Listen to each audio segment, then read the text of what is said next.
सदाशिवसमारम्भाम् नाथयामः मध्यमाम् अस्मदाचार्यपर्यन्ताम् वन्दे गुरुपरम्पराम्। शाण्डिल्याहव्यवंशवारदविधुम् श्रीकोसले सार्थकम् विश्वक्सेनेतीन्द्रदेशिकपदा गन्धारविन्दश्रितम् स्वाचार्येषु यतो जगद्गुरुवरे श्रीरामनारायणे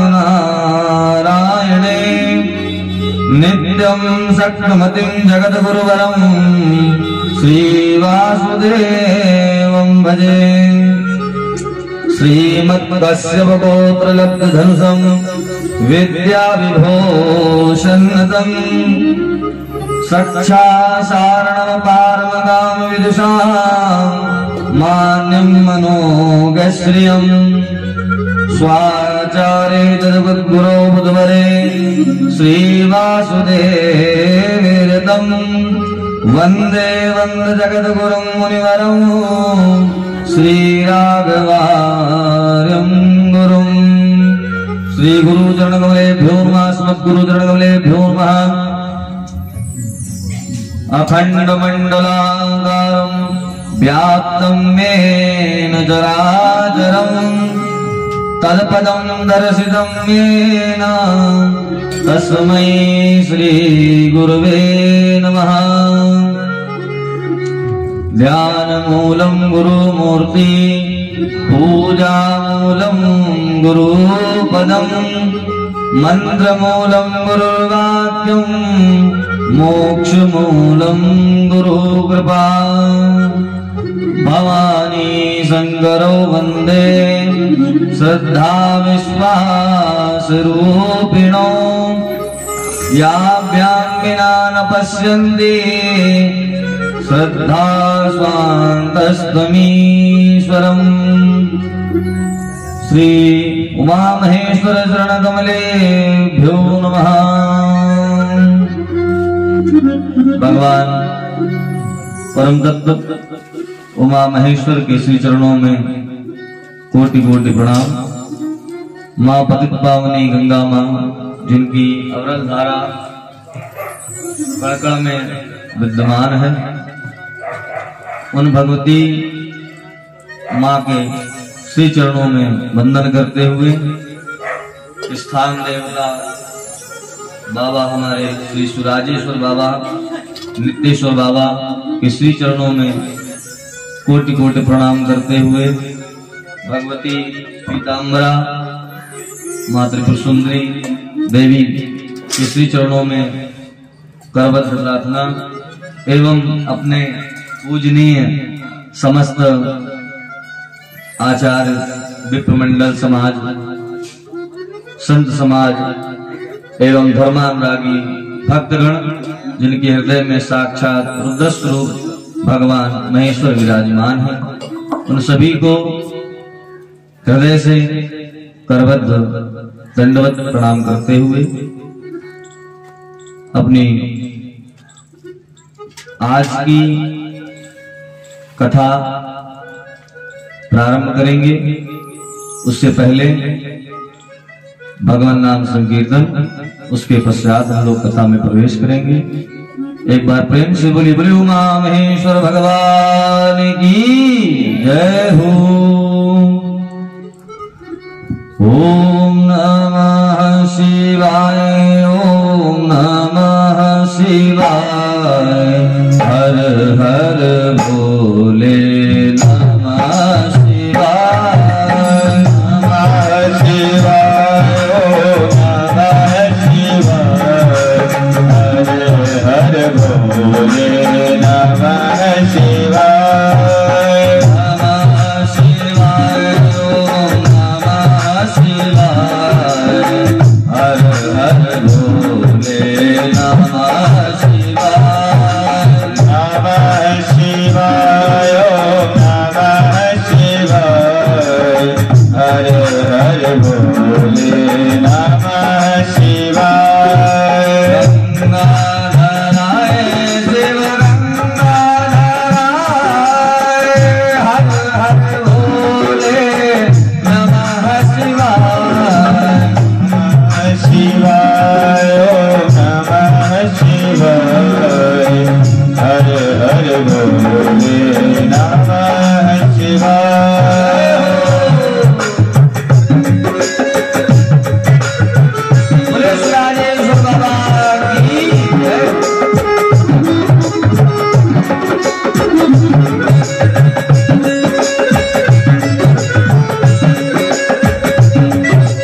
लोक चंद्र सुहाए नमः शिवाय ओम नमः शिवाय हर हर भोले नमः शिवाय नमः शिवाय हर हर भोले नमः शिवाय जय हो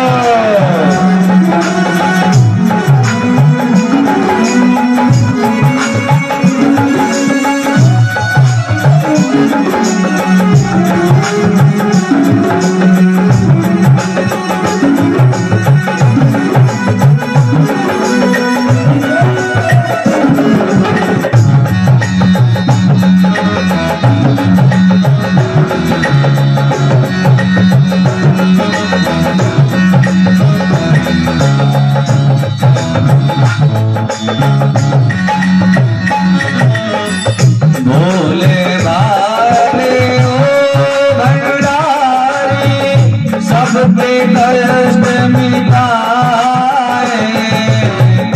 भोले भाले ओ भंडारी सबके कष्ट मिटाए नमः शिवाय ओम नमः शिवाय हर हर भोले नमः शिवाय नमः शिवाय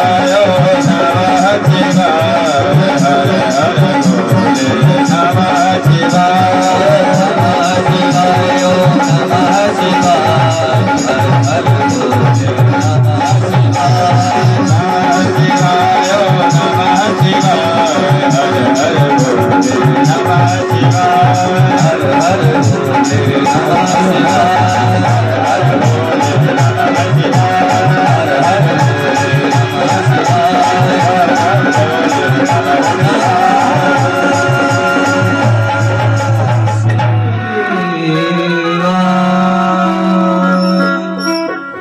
बोले महामहेश्वर भगवान की जय। और हरिनाम संकीर्तन के उपरांत भगवान शिव की पावन लीलाओं को श्रवण करेंगे। कल कथा प्रसंग में हम लोग महात्म्य की कथा में सूत जी के द्वारा सौनक इत्यादि ऋषियों के पूछे गए प्रश्नों के अनुसार सूत जी ने बताया कि संसार में अगर व्यक्ति को काम क्रोध आदि इन विकारों से मुक्ति पानी है तो आपको क्या करना चाहिए? बोले आपको भगवान की कथा का श्रवण करना चाहिए और संतों का संग और सत्संग करना चाहिए, क्योंकि बिनु सत्संग विवेक न होगी। अगर आप सत्संग नहीं करेंगे तो विवेक की वृद्धि नहीं होगी। लाख आप बुद्धिमान और ज्ञानवान बने रहें, लेकिन जो विवेक है वह आपका वृद्धि की ओर नहीं जाएगा। कल की कथा में देवराज ब्राह्मण एवं बिंदुक नाम के ब्राह्मण अपनी पत्नी के साथ भगवान की कथा श्रवण करी और सदगति को प्राप्त किया। आज पुनः सौनक जी सूत जी से प्रश्न कर रहे हैं और कहते हैं, सूत सूत महाप्राज्ञ व्यास शिष्य नमोस्तुते धन्यस्त्वं शैववर्योऽसि वर्णनीय महद्गुणः। सौनक जी बोले कि हे महाप्राज्ञ, हे व्यास शिष्य, हे सूत जी, आपको नमस्कार है और बारंबार प्रणाम है। देखिए, जब किसी के वचनों से आपका हृदय कोमल होता है तो आप भी उसके प्रति समर्पित होने लगते हैं। उसी प्रकार जब सौनक जी सूत जी के द्वारा मार्ग प्रशस्त कर रहे हैं अपना, तो क्या हो रहा है? बोले उनके अंदर भक्ति जागृत हो रही है, विवेक की वृद्धि हो रही है। तो अभी तक जो श्रद्धा एक पुराण वक्ता की थी वो थी ही थी, लेकिन अब वह श्रद्धा और बढ़ती जा रही है, सूत जी के प्रति आश्रित होते चले जा रहे हैं। तो इसी प्रकार जब हम भी कलिकाल में किसी आचार्य को, किसी गुरु को अपना मान लेते हैं और जब यह मन में धारणा कर लेते हैं कि अब इन गुरुदेव या इन आचार्य के द्वारा हमारा स्वतः सदैव कल्याण ही होगा, तो अपने आप ही अंतर्मन में बैठे हुए परमात्मा उन दूसरे परमात्मा को समझ जाते हैं और आपके मन में अविचल भक्ति उनके प्रति बन जाती है। यही भाव होना चाहिए। तो शौनक जी कहते हैं कि अब आप कल्याण में शिव पुराण के महात्मा को तो आपने हमें श्रवण करा दिया, परंतु अब हमारे मन में यह जिज्ञासा उत्पन्न हो रही है कि इस शिव पुराण को श्रवण करने के नियम क्या है, क्योंकि किसी भी कार्य को अगर नियम से नहीं किया जाएगा तो उसका फल हमें प्राप्त नहीं होगा। जैसे कि हमारे देखिए यहाँ पर आचार्य जी रहते हैं, संत कुमार जी, ये अपने समस्त कार्यों को एक किनारे कर देते हैं, लेकिन जब 3 बजता है इनकी घड़ी में शाम को तो ये मंदिर में ही रहते हैं। क्यों? क्योंकि ये जानते हैं कि हमारी नियमावली क्या, हमारी समयावली क्या है, क्योंकि इन्हें पता है कि हम अगर नहीं होंगे तो माँ गंगा की सेवा कौन करेगा, उनका आरती पूजन कौन ध्यान रखेगा। बाबा नित्येश्वर जिनका नित्य बालू का शिवलिंग बना हुआ यहाँ पर इतना दिव्य, उसका नित्य का श्रृंगार करना इनका कार्य है। तो अपने कार्य के प्रति जब आप सजग रहेंगे तो परमात्मा भी आपकी सदैव सहायता करते रहेंगे। उसी प्रकार शौनक जी पूछने लगे सूत जी से कि हे सूत जी, आप हमें इस पुराण के श्रवण की विधि व नियम बतलाइए। सूत जी ने कहा, अथ ते संप्रवक्ष्यामि संपूर्ण फल हेतवे विधिं शिव पुराणस्य शौनक श्रवण मुने। सूत जी बोले, हे शौनक मुने, आप धन्य हो। क्यों धन्य हो? क्योंकि आपके अंदर इतनी उत्कंठा उत्पन्न हो रही है शिव पुराण के प्रति। और बोले, जब तक कोई भक्त अपने अंदर पुराण वक्ता और पुराण के प्रति श्रद्धा जागृत नहीं कर लेता, तब तक आप लाख पुराणे सुन लो, लाख कथाएं सुन लो, उनसे कुछ होने वाला नहीं है। और प्रायः कलिकाल में होता भी क्या, यही हो रहा। बोले कथा तो जगह जगह चल रही है, हर जगह लोग कथा श्रवण कर रहे हैं, परंतु क्या होता है, बोले बस कथा में अपने मन की बात सुनी और चल दिए। बोले कथा क्या कह रही है उससे कोई मतलब नहीं रहता। तो ऐसी कथा सुनने न सुनने से कोई फायदा नहीं रहेगा। अगर आप अपने जीवन को कृतार्थ करना चाहते हैं तो चाहे आप भागवत सुन रहे हो, चाहे आप शिव पुराण सुने, चाहे आप विष्णु पुराण सुने, 18 पुराण में कोई पुराण सुने, कोई वेद शास्त्र की बात माने, लेकिन जब तक आपका धर्म और आपका कर्म वैदिक नहीं होगा तब तक आपका कल्याण कभी नहीं होगा। नाना प्रकार के उपायों में न पड़कर आपको किसी न किसी की पुराण की शरण में अवश्य आना चाहिए, जिससे आपका कल्याण निश्चित ही हो जाएगा। सूत जी कहने लगे कि हे शौनक जी, शिव पुराण जब भी व्यक्ति को सुनना हो, जब भी इसका पाठ प्रारंभ करना हो, तो सर्वप्रथम इसका नियम है कि किसी अच्छे ज्योतिषी को बुलाएं। और क्या करें? बोले किसी भी कार्य करने को लिए मुहूर्त की बड़ी आवश्यकता होती, प्राथमिकता होती है। बोले अच्छे शुभ मुहूर्त में, योग में अगर कोई कार्य ना किया जाए तो वह पूर्ण नहीं हो पाता, कोई ना कोई उसमें विघ्न आने लगता है। इसलिए मुहूर्त का शोधन करना बहुत ही आवश्यक है। तो कोई योग्य ज्योतिषाचार्य को बुलाकर आप शुभ मुहूर्त का अनुसंधान कराएं। तदनंतर प्रयत्न पूर्वक जहां भी ये कथा हो रही है उसका प्रचार जहां तक आप कर सकते हैं इस कथा का प्रचार करना चाहिए। बोले क्यों? बोले यजमान को अपने स्वतः कल्याण की तो कामना करनी ही चाहिए, परंतु कहते हैं परोपकार से बढ़कर कोई दूसरा धर्म नहीं है। जैसे हम कोई वैदिक कर्म करने जा रहे हो तो हम लोग क्यों एक दूसरे को जोड़ते हैं? बोले केवल इसलिए ही नहीं जोड़ते हैं कि हमारे आयोजन में उनका सहयोग ही मिल जाए। हम ये चाहते हैं कि हम तो पुण्य के भागीदार बन ही रहे हैं, परंतु हमारे द्वारा आप भी इस पुण्य के भागीदार बन जाएं, क्योंकि पता नहीं ऐसा शुभ अवसर अपने जीवन काल में आवे भी कि ना आवे। तो यह माध्यम है और पुरातन काल से ही ब्राह्मण धर्म का माध्यम ही बना है। ब्राह्मण अगर ना होते इस धरा पर तो धर्म कैसे आगे बढ़ता।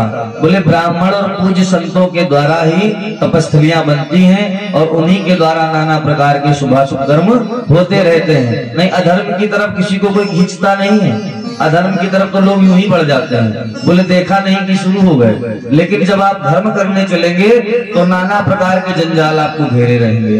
उसी प्रकार बताया और बोले कि जो लोग इन कथाओं से दूर हैं उन तक ये संदेश पहुंचना चाहिए। जो लोग कथा में जाने के अधिकारी नहीं है या जिनके मन में ऐसी भावना रहती है कि अरे हम क्यों जाए उनकी कथा में, वह करा रहे हैं, तो बोले उन तक भी ये संदेश पहुंचाना चाहिए। दूरे हरि कथा के जिद दूरे शंकर कीर्तना स्त्रिया शूद्रादयो ये चा बोधस्ते साम भवेत् तदः। सूत जी कहने लगे कि कुछ लोग भगवान श्री हरि की कथा से बहुत दूर पड़ गए हैं। कितने ही स्त्री शूद्र आदि भगवान शंकर की कथा कीर्तन से वंचित रहते हैं। उन सबको भी सूचना हो जाए ऐसा प्रबंध करना चाहिए। देश देश में जो भगवान शिव के भक्त हों तथा शिव कथा के कीर्तन और श्रवण के लिए जो ललाहित रहते हों उन सबको आदर पूर्वक बुलाना चाहिए और सत्पुरुषों को बुलाकर सादर उनका सत्कार करना चाहिए। और जब ये कथा कहीं करनी चाहिए तो वहाँ क्या होना चाहिए। बोले शिवालय च तीर्थे वा वने वापि गृहे तवः कार्यं शिव पुराणस्य श्रवण स्थल मुत्तमम्। आपको कथा स्थान में, शिव मंदिर में, तीर्थ में, वन प्रांत में अथवा घर में शिव पुराण की कथा सुनने के लिए उत्तम स्थान का निर्माण कराना चाहिए और उस भूमि का शोधन करना चाहिए। और जिस प्रकार विवाह के समय तैयारियां करी जाती हैं उसी प्रकार जब यजमान पुराण को सुने तो क्या करे। बोले केले के स्तंभ लगवाए, बढ़िया सुंदर मंडप सजाए, बढ़िया पुष्पों की माला लगवाए, बंधनवार बंधवाए, ऐसे करके नाना प्रकार के जितने भी विधान हैं उन्हें संपन्न करे, यथोचित अपनी व्यवस्था करे। उसके पश्चात पौराणिक वक्ता व्यासन पर जब तक विराजमान रहे तब तक प्रसंग समाप्ति के पूर्व आपको उठना ना पड़े, ऐसा प्रबंध कर ही बैठना चाहिए। कथा श्रवण करने का यह भी नियम है कि जब आप मंडप पर आए, कथा श्रवण कर रहे हो तो बार बार कहते हैं कि उठना नहीं चाहिए कि कौतूहल मचने लगा। बोले अभी हम ये कार्य है, वह कार्य है। बोले कथा जब आप श्रवण करें तो जितनी देर बैठना हो उतनी देर समस्त कार्यों से निवृत्त हो जाएं। उसके पश्चात ही अपने आसन पर विराजमान हो। और कुछ लोग ये सोचते हैं कि अरे व्यास जी छोटे हैं, व्यास जी बड़े हैं, व्यास जी की आयु क्या है। तो वो सूत जी कहते हैं कि ऐसा मन में कदाचित भाव आपको नहीं लाना चाहिए। तो क्या बोले गुरु जी। व्यास सन समारूढ़ो यदा पौराणिको द्विजः अस्मात्तो प्रसंगस्य नमस्कुर्यान् कश्चित् बालो युवाथ वृद्धो वा दरिद्रो वापि दुर्बलः पुराणज्ञा सदा वन्द्या पूज्यश्च सुकृतार्थभिः। बोले पुराण का विद्वान वक्ता चाहे बालक हो, युवा हो, चाहे वृद्ध हो या दरिद्र अथवा दुर्बल हो, जैसा भी हो पुण्य चाहने वाले मनुष्यों के लिए वे सदा वंदनीय है। बोले आपको उनके प्रति श्रद्धा ही रखनी चाहिए। क्यों रखनी चाहिए। क्योंकि जिनके मुखार बिंदु से निकले हुए पुराण के कण कण आपको प्राप्त हो रहे हैं अपने कर्णों के माध्यम से, उस पुराण को सुनने से निश्चित ही आपका कल्याण होगा। इसलिए उन व्यास जी के प्रति तुच्छ बुद्धि कभी नहीं रखनी चाहिए। और बोले भवकोटि सहस्रेषु भूत्वा भूत्वा वसीदताम् यो ददाति याति पराम मुक्तिम कोनस्तस्मात् परो गुरुः। करोड़ों योनियों में जन्म लेकर दुख भोगते हुए प्राणियों को जो मुक्ति प्रदान करता है, उस पुराण वक्ता से बड़ा और कोई दूसरा गुरु नहीं हो सकता। अर्थात सूत जी ये कह रहे हैं कि जो भी मनुष्य शिव पुराण या किसी भी पुराण को श्रवण करना चाहे, तो जो उनके व्यास जी हो, तो कथा प्रारंभ के पहले ही उनसे गुरु दीक्षा ले लेनी चाहिए, क्योंकि उन गुरु के द्वारा ही उनका कल्याण होगा। और कथा प्रारंभ के नियम क्या है? बोले यजमान को कथा के पहले एक दिन पहले ही क्षौर कर्म इत्यादि से निवृत्त हो जाना चाहिए। जैसे कुछ लोग होते हैं कि कथा के बीच में भी क्या करते हैं, आजकल तो ऐसा ही चल रहा सिस्टम, बोले क्षौर कर्म कराते रहते हैं। तो बोले ऐसा नहीं करना चाहिए। और जो नियम श्रोता के लिए है, वही नियम वक्ता के लिए भी है। बोले अगर श्रोता को क्षौर कर्म नहीं कराना चाहिए, तो व्यास जी को भी नहीं कराना चाहिए। तो एक दिन पहले ही, कथा के आरंभ के एक दिन पहले ही इन समस्त त्यागों से निवृत्ति ले लेनी चाहिए। जो कुछ आपको त्याग करना है वह आप पहले ही कर लीजिए। और कथा में विघ्न आने के लिए उनकी शांति है तो क्या करें? बोले भगवान विघ्नराज गणेश जी की उपासना करें, ताकि कथा में कोई विघ्न ना आए। नवग्रहों का पूजन करें, यथोचित आचार्य जी के मार्गदर्शन के द्वारा समस्त देवी देवताओं के पूजन कर, और उसके पश्चात कथा का शुभारंभ करावें। जो इस प्रकार कथा करते हैं वह निश्चित ही भगवान शिव के लोक को प्राप्त करते हैं। और क्या कहा कि व्यास रूप प्रबोधाग्र शिव शास्त्र विशारद एतत् कथा प्रकाशेन मद ज्ञानम विनाशय। और कथा पूर्ण होने के पश्चात कथा व्यास जी की प्रार्थना करे यजमान, और क्या कहें कि हे व्यास जी के समान ज्ञानी श्रेष्ठ शिव शास्त्र के मर्मज्ञ ब्राह्मण देवता, आपने जो ये कथा सुनाई है उससे हमारे जीवन का अंधकार दूर हो गया। और भक्ति पूर्वक यजमान को 5 अथवा 1 ब्राह्मण का वर्ण कर उनको शिव पंचाक्षर मंत्र से अपने कल्याण हेतु जप कराना चाहिए। जो यजमान स्वयं अपनी मुक्ति का मार्ग ढूंढना चाहते हैं, उनके लिए यह नियम सूत जी ने बताए।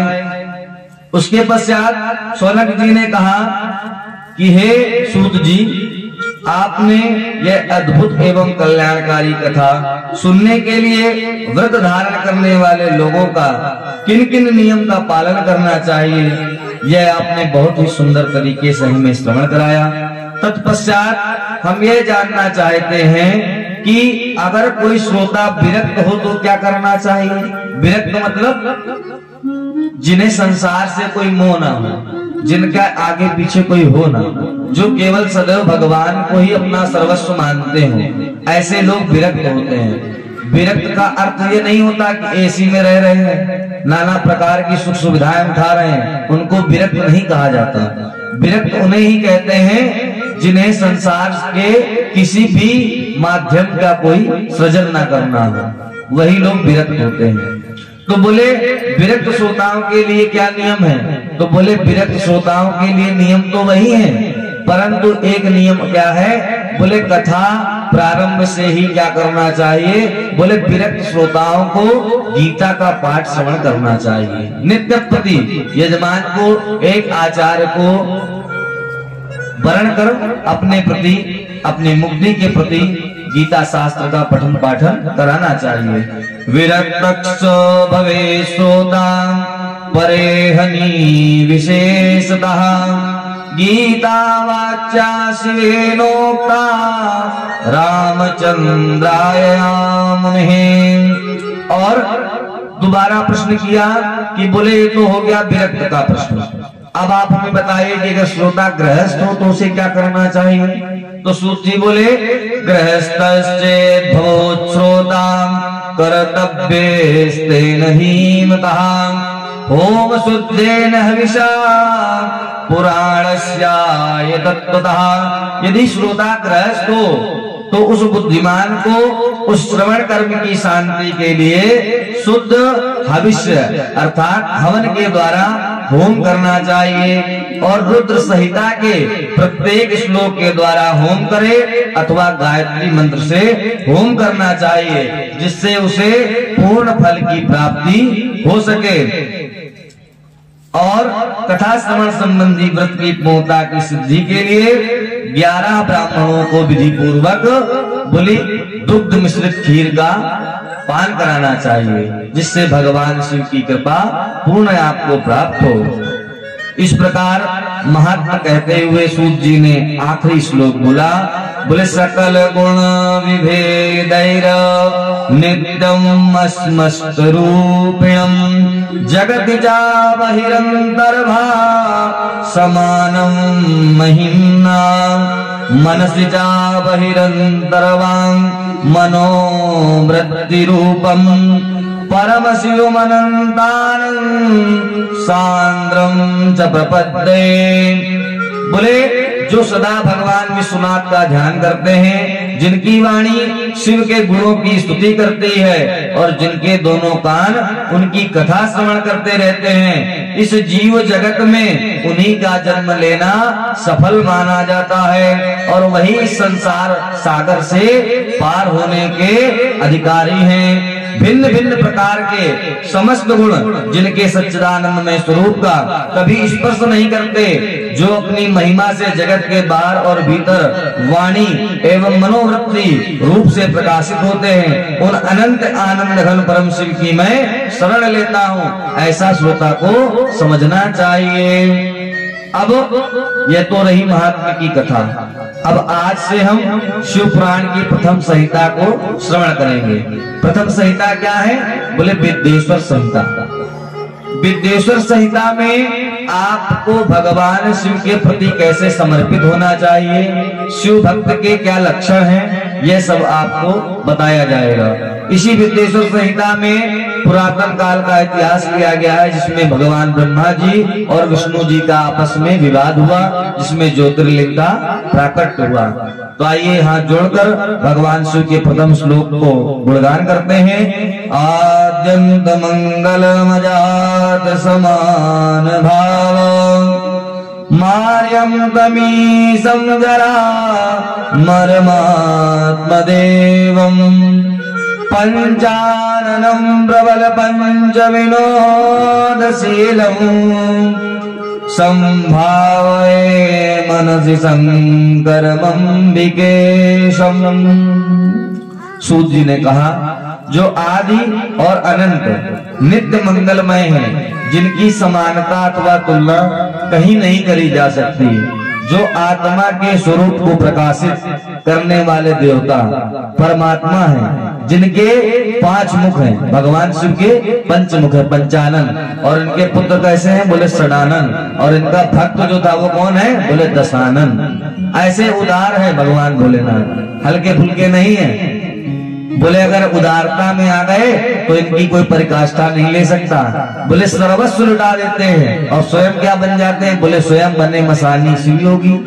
बोले स्वयं संसार में वास करने लगते हैं। कुछ लोग मानते हैं कि नारायण की भक्ति से ही में सब कुछ प्राप्त हो सकता है, तो वो शिव पुराण भी कहती है कि हरि और हर में कभी भेद नहीं करना चाहिए, और जो भक्त ये करते हैं बोले उनको ना हरि ही अपनी शरण में लेते और ना हर ही अपनी शरण में लेते हैं। ऐसा रामचरितमानस में भी है और शिव पुराण में भी वर्णित है। आगे कथा आएगी तो हम आपको श्रवण कराएंगे। सूत जी नाना प्रकार से भगवान शिव की स्वरूप की लीलाओं का वर्णन करते हैं और उन्हें अनंत कोटि नमस्कार करते हैं, प्रणाम करते हैं, और उसके पश्चात विद्येश्वर संहिता का प्रथम श्लोक गान करते हुए द्वितीय श्लोक बोलते हैं। धर्म क्षेत्रे महाक्षेत्रे गंगा काली नंदी संगमे प्रयागे परमे पुण्ये ब्रह्मलोकस्य वर्तमनि।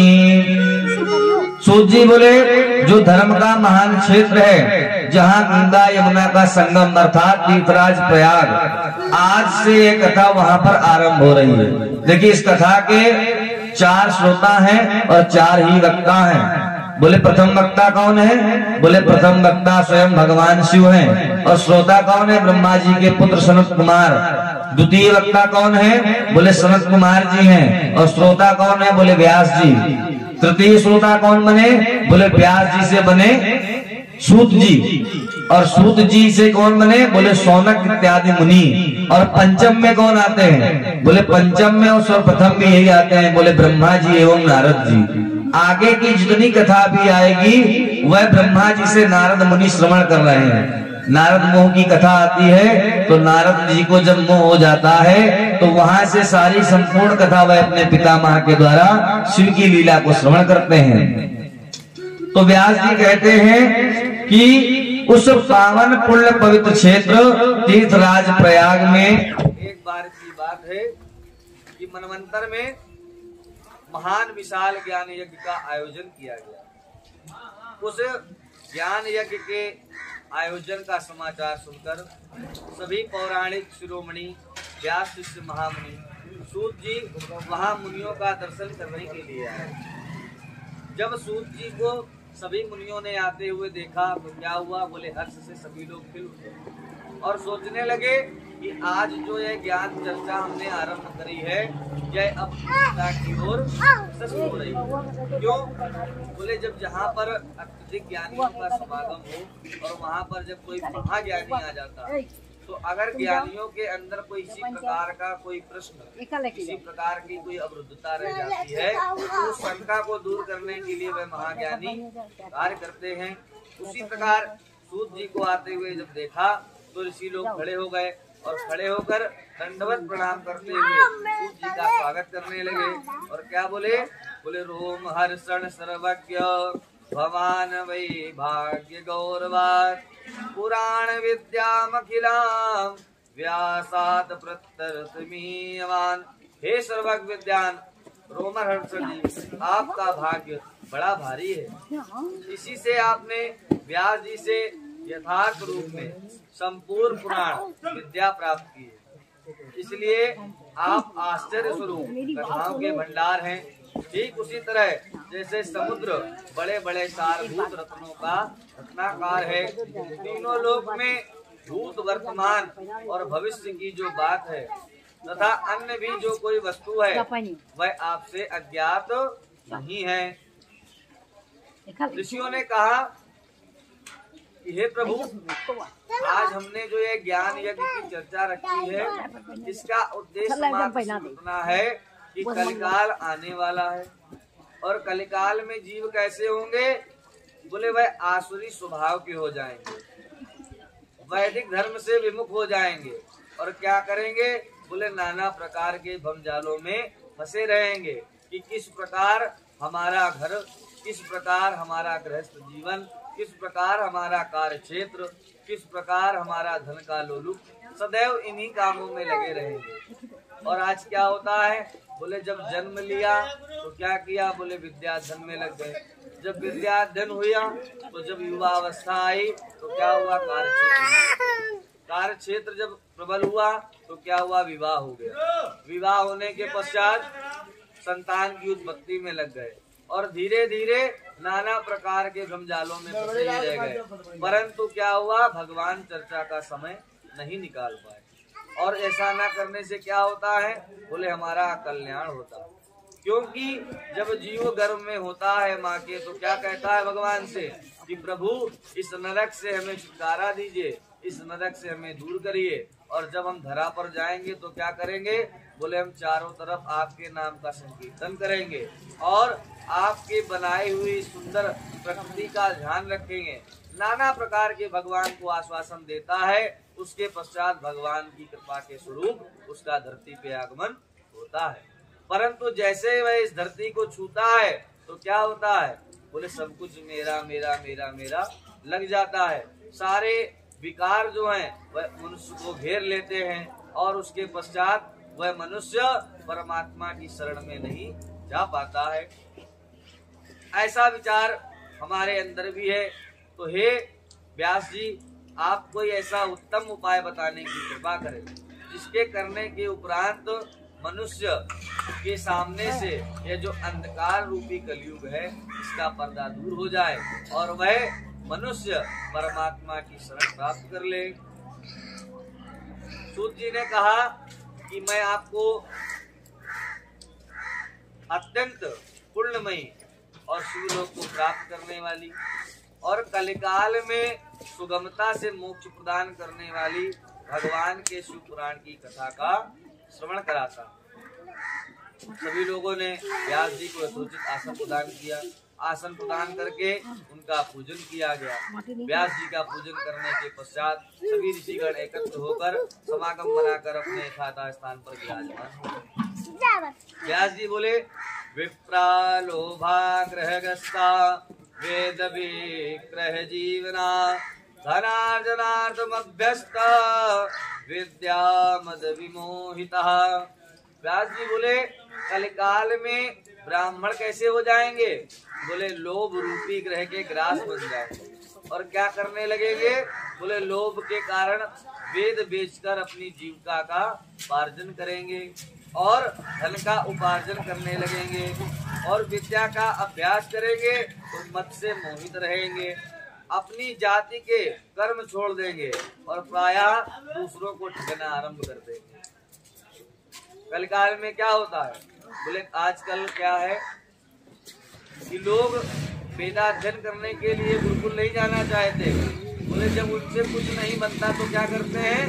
बोले, लगा ली कांच वाली धोती, पहन लिया कुर्ता और लगा लिया टीका, बोले बन गए पंडित।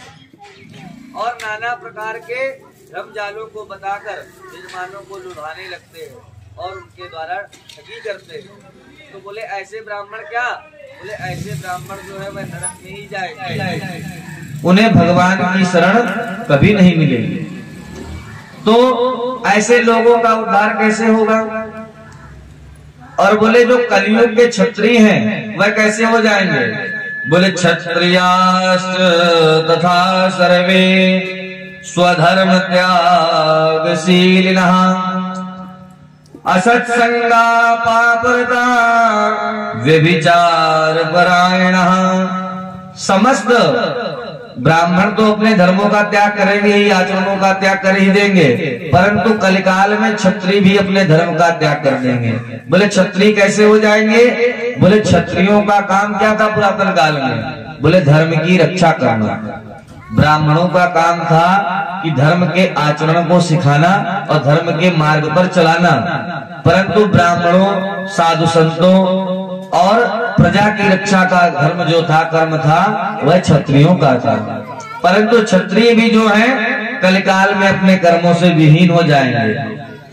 और बोले, जो वैश्य हैं, वैश्य का काम है संसार का पेट भरने, व्यापारी वैश्य को ही होना चाहिए।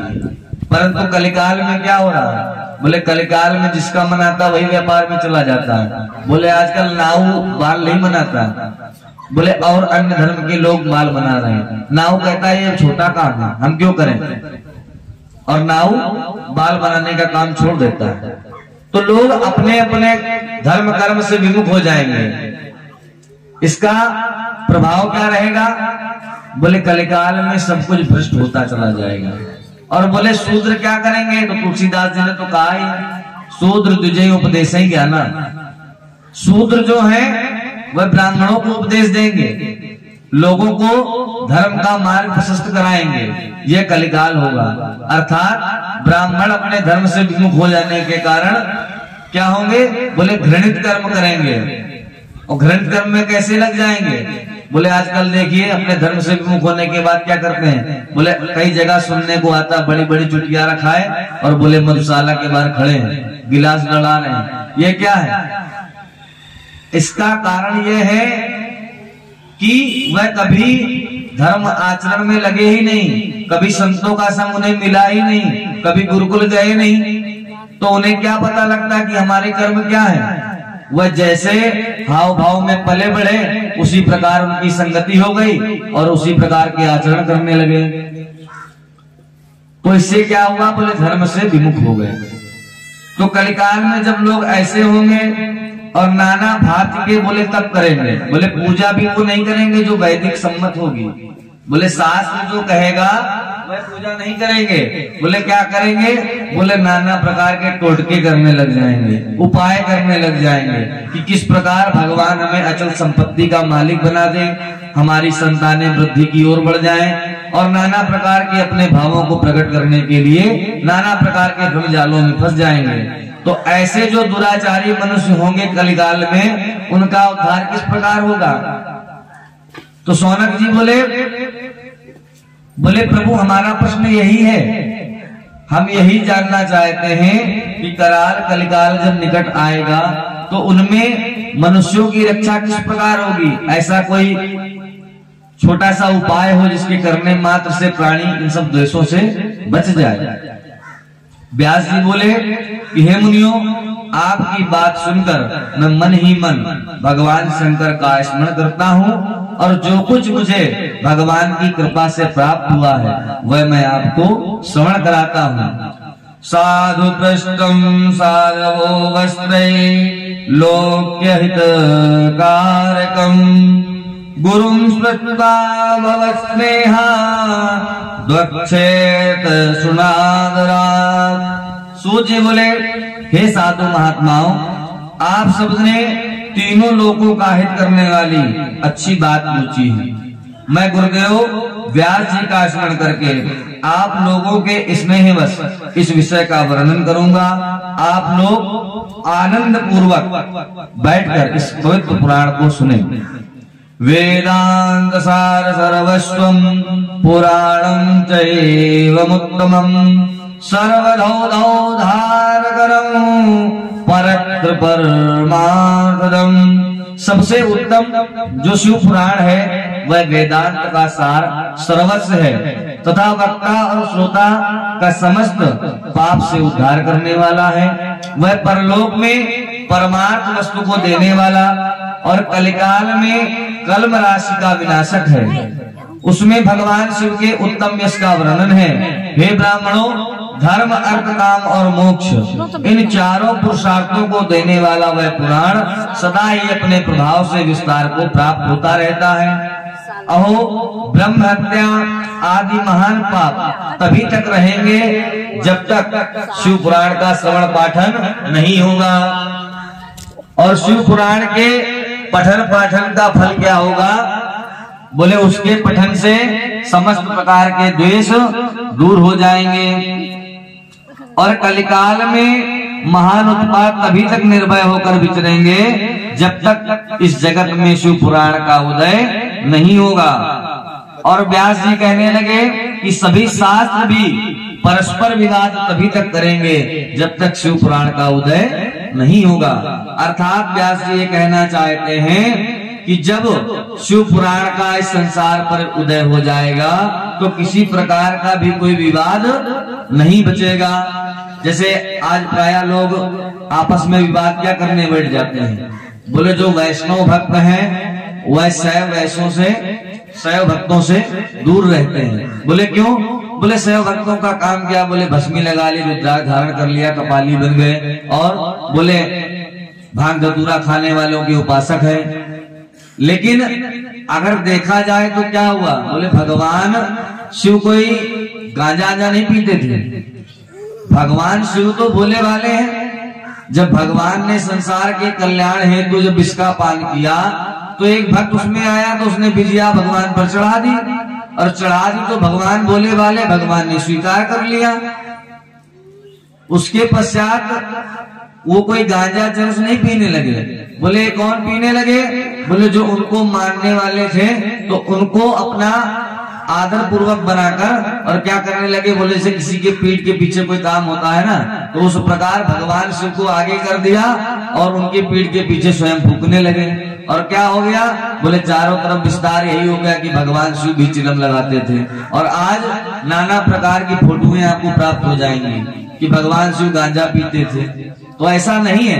बोले जैसे भगवान पशुपतिनाथ उनका नाम पड़ा तो पशुओं के नाथ होने का अर्थात जानते हैं कि जो पशुओं के नाथ हो मतलब जो अनाथ पशु हैं जिनका कोई नहीं है उनके कर्ता भर्ता साक्षात भगवान शिव हैं।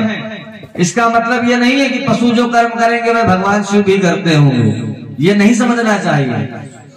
उसी प्रकार जो भगवान भूतनाथ हैं, तो वह कौन है? बोले भूतों का हित चाहने वाले, भूतों को संरक्षण देने वाले, ऐसे भगवान भूतनाथ हैं। अब ये ना समझो कि भगवान शिव ही भूत है, ऐसा समझना हमारी मूर्खता हो जाएगी। परंतु प्रायः कलिकाल में हम क्या समझते हैं? बोले नाना प्रकार के टेलीविजन में ही दिखाया जाता है। एक अभी सीरियल आया था देवों के देव महादेव, उसमें क्या दिखा दिया गया कि स्वयं भगवान ही ब्राह्मणों जोगी का वेश धारण कर कर आए और हाथ में अपने मांस लेकर आ गए, और क्या किया? बोले शिवलिंग पर रख दिया, और भगवान शिव के लिंग पर वह जो मांस था तो वह अपने आप लुप्त हो गया। तो बोले वो भगवान शिव ने ग्रहण कर लिया। तो बोले ये सब क्या है? बोले ये सब अनर्गल वस्तुएं हैं। लोग अपने प्रचार, अपने आप को बढ़ावा देने हो तो ऐसे कर्म करते हैं, परंतु ये सब निकृष्ट प्रकार के कर्म हैं। और कलिकाल में यही हो रहा है। लोग जब वेद को जानेंगे नहीं तो भगवान को कैसे जान पाएंगे? बोले वेद क्या है? वेद में समस्त प्रकार से भगवान की ही प्रशंसा है, भगवान के चरित्रों का वर्णन है, और हमारे भगवान कैसे कैसे कार्य करते हैं उनका बड़ा सुंदर रूप से विवेचन है।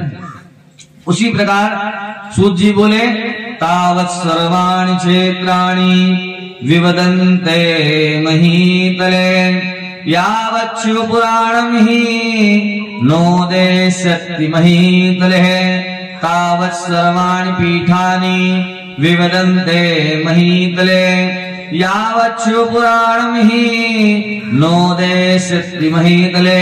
अर्थात सभी क्षेत्र पृथ्वी पर तभी तक विवाद करेंगे जब तक शिव पुराण का उदय नहीं होगा।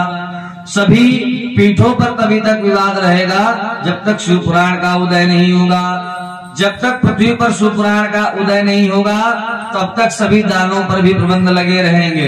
अर्थात दान करने का भी कौन योग्य पात्र है और किसको दिया जाए, यह भी तभी तक माध्यम नहीं बनेगा जब तक शिव पुराण का उदय न हो जाए। और क्या बोले कि हे निष्पाप मुनिगण, शिव पुराण का कुछ महात्म्य आप लोगों से कहता हूँ जो व्यास जी ने पहले मुझसे कहा था। आप लोग चित्त लगाकर ध्यान पूर्वक सुने। एतत् शिव पुराणं हि श्लोकं श्लोकार्धमेव च या पठेत् भक्ति संयुक्ता स पापान्मुच्यते क्षणात्। जो भक्ति पूर्वक इस शिव पुराण का एक श्लोक या आधा श्लोक भी पढ़ता है वह उसी क्षण पाप से मुक्त हो जाता है। इतना उत्तम यह शिव पुराण है। अर्थात लोग अगर समर्थवान ना हो कि हम पूरा पुराण पढ़ें तो वह अगर एक या आधा श्लोक 20 का पठन पाठन कर लेते हैं तो उन्हें शिव पद की प्राप्ति हो जाती है। और जो मनुष्य इस शिव पुराण की सदा पूजा करते हैं, अर्थात इस पुराण को अपने घर पर रखकर, अपने व्यापार, अपने कार्य क्षेत्र पर रखकर इसका नित्य प्रतिदिन पूजन करते हैं, उन्हें साक्षात भगवान शिव का पूजन करने का ही फल प्राप्त होता है। और जो व्यक्ति चतुर्दशी के दिन उपवास करके, चतुर्दशी के दिन उपवास करें और शिव पुराण का शिव भक्तों के समाज में जहाँ पर शिव पुराण का पठन पाठन होता है वहाँ के जितने भी लोग हैं वह सब शिवलोक के अधिकारी हो जाते हैं। इतना उत्तम यह शिव पुराण है। और जो व्यक्ति वट अर्थात बरगद और बिल्व इन वृक्ष के नीचे भगवान शिव के शिव पुराण की सातों संहिताओं की चर्चा या पाठ करता है, भगवान के प्रति श्रद्धा रखते हुए वह भी शिवलोक को प्राप्त करते हैं। इस प्रकार सूत जी ने शिव पुराण पाठ करने के गुणों का वर्णन किया। उसके पश्चात सूत जी कहने लगे विद्वेषं चार्थारौद्रं वैनायक कथोमिकं मात्रं रुद्रैकादशकं कैलासं शतरुद्रकं। इस पुराण के 12 भेद हैं। जैसा कि हमने कल कथा में बताया था कि जब विराट रूप उद्यत हुआ था तो 1 लाख श्लोक थे शिव पुराण में, परंतु व्यास जी ने सोचा कि 1 लाख श्लोक वाले महाभारत को तो कोई पढ़ता नहीं, बोले शिव पुराण को कौन पढ़ेगा। तो जब शिव पुराण को सुना तो व्यास जी ने क्या किया, बोले इसे संक्षेप में कर दिया। और कितना, बोले 24,000 श्लोकों में समाहित कर दिया। और जो 12 संहिताओं का ग्रंथ था उसे किसमें परिवर्तित कर दिया? बोले 7 संहिताओं में समाहित कर दिया। तो एकादश रुद्र संहिता में कितने कितने श्लोक हैं इसका वर्णन किया। बोले 12 संहिताओं का जो अत्यंत पूर्ण ग्रंथ है उसमें प्रथम संहिता है विद्वेश्वर संहिता, दूसरी रुद्र संहिता, तीसरी विनायक संहिता, तीसरी उमा संहिता, मातृ संहिता, एकादश रुद्र संहिता, कैलाश संहिता, शतरुद्र संहिता, कोटि रुद्र संहिता, सहस्त्र कोटि रुद्र संहिता और वायवी संहिता तथा धर्म संहिता। इस पुराण के 12 वेद हैं और पुनः इनको व्यास जी ने 7 संहिताओं में समाहित कर दिया। अब इस पुराण में किन किन संहिताओं में कितने श्लोक हैं इनका वर्णन कर रहे हैं। बोले हे ब्राह्मणों, एकादश रुद्र संहिता में 13,000 श्लोक हैं, कैलाश संहिता में 6,000 श्लोक हैं, शतरुद्र संहिता में 3,000 श्लोक हैं और कोटि रुद्र संहिता में 9,000 श्लोक हैं, सहस्त्र कोटि संहिता में 11,000 श्लोक हैं, वायवी संहिता में 4,000 श्लोक हैं तथा धर्म संहिता में 12,000 श्लोक हैं। इस प्रकार संख्या के अनुसार मूल शिव पुराण की श्लोक संख्या 1,00,000 है। और उसको जब व्यास जी ने संक्षेप में किया तो कितना हुआ? बोले 24,000 हो गया। तत्पश्चात द्वापर में एक ग्रंथ हुआ, उसके पश्चात इसकी पहली संहिता विद्वेश्वर संहिता और दूसरी संहिता रुद्र संहिता हो गई, तीसरी संहिता को शतरुद्री संहिता और चौथी को कोटि रुद्र संहिता और 5वीं का नाम उमा संहिता रखा गया और 6ठी का कैलाश संहिता और 7वीं का नाम वायवी संहिता। इस प्रकार ये 7 संहिताएं शिव पुराण में मानी गई हैं, जो वेद, स्मृति, पुराण, इतिहास तथा सैकड़ों आगम इस शिव पुराण की अल्प कला के समानता भी नहीं है। अर्थात भगवान शिव का जो ये उत्तम शिव पुराण है इसकी समानता करने का संसार में कोई भी ग्रंथ नहीं है। ये सबसे सर्वोच्च उत्तम है, ऐसा कहते हैं सूत जी। और बोले यह उत्तम शिव पुराण समस्त पुराणों में श्रेष्ठ, वेद वेदांत में वेद रूप से विलसित परम वस्तु परमात्मा का इसमें ज्ञान किया गया। जो बड़े आदर से इसे पढ़ता और सुनता है वह भगवान शिव का प्रिय होकर परम गति को प्राप्त कर लेता है। जब सौनक जी ने ऐसा सुना तो सौनक जी ने पुनः प्रश्न किया। बोले प्रभु, हम यह जानना चाहते हैं कि इस पुराण को सुनने का तो हमने नियम धारण कर लिया, परंतु भगवान शिव की प्राप्ति कैसे हो? हम भगवान शिव को कैसे प्राप्त करें? देखिए, जो भी आपका इष्ट हो उसकी प्राप्ति के लिए जैसे लोग प्राय कह देते हैं कि हम हरि भक्त हैं, बोले हम शिव जी के भक्त हैं, बोले हम गणेश भक्त हैं, तो बोले आपका भक्त होना ना होना कोई बड़ी बात नहीं है। आप जिनके भक्त हो वो मानते हैं कि आप उनके भक्त हो, यह बहुत बड़ी बात है। तो बोले भक्त को करना क्या चाहिए? बोले पहला, आप जिस संप्रदाय के हैं, बोले अगर आप शैव संप्रदाय शिव जी के उपासक हैं तो आपको क्या करना चाहिए? बोले भस्म का त्रिपुंड होना चाहिए ललाट पर, और कंठ में रुद्राक्ष होना चाहिए, हाथों में रुद्राक्ष होना चाहिए, भुजाओं में रुद्राक्ष होना चाहिए, अर्थात स्वयं शिवमय होना चाहिए। और जिह्वा से तदनंतर परमानेंट क्या होना चाहिए? बोले शिव शिव नाम का गान होना चाहिए।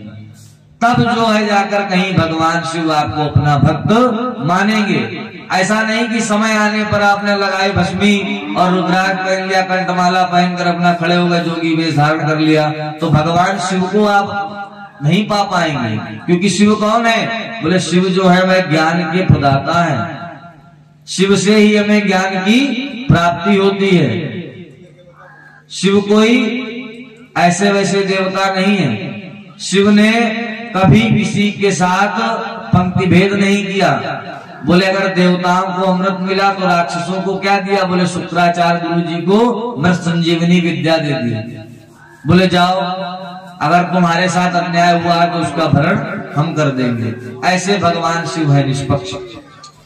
तो व्यास जी बोले कि सूत जी का वचन सुनकर श्रृण्वन्तु सर्वे स्मृत्वा शिवमनामयम् पुराण प्रवणम् मनसैवं पुराणं वेद सारजम। सूत जी बोले आप सब महर्षि गण रोग शोक से रहित होकर कल्याण में भगवान शिव का स्मरण करके वेद सार तत्व के प्रकट पुराण पर शिव पुराण को सुनिए, जिसमें भक्ति ज्ञान और वैराग्य इन दोनों का प्रीति पूर्वक गान किया गया है। और जहाँ से मन सहित वाणी उन्हें न पाकर लौट आती है तथा जिनसे ब्रह्मा विष्णु रुद्र इंद्र आदि से युक्त यह संपूर्ण जगत समस्त भूतों एवं इंद्रियों के साथ पहले प्रकट हुआ है, वे ही देव महादेव सर्वज्ञ एवं संपूर्ण जगत के स्वामी हैं। यही सबसे उत्कृष्ट उत्तम भक्त से ही इनका साक्षात्कार किया जा सकता है। दूसरे किसी उपाय से कहीं इनका दर्शन नहीं हो सकता। रुद्र हरिहर तथा अन्य देवेश्वर सदा उत्तम भक्ति भाव से उनका ही दर्शन करते हैं।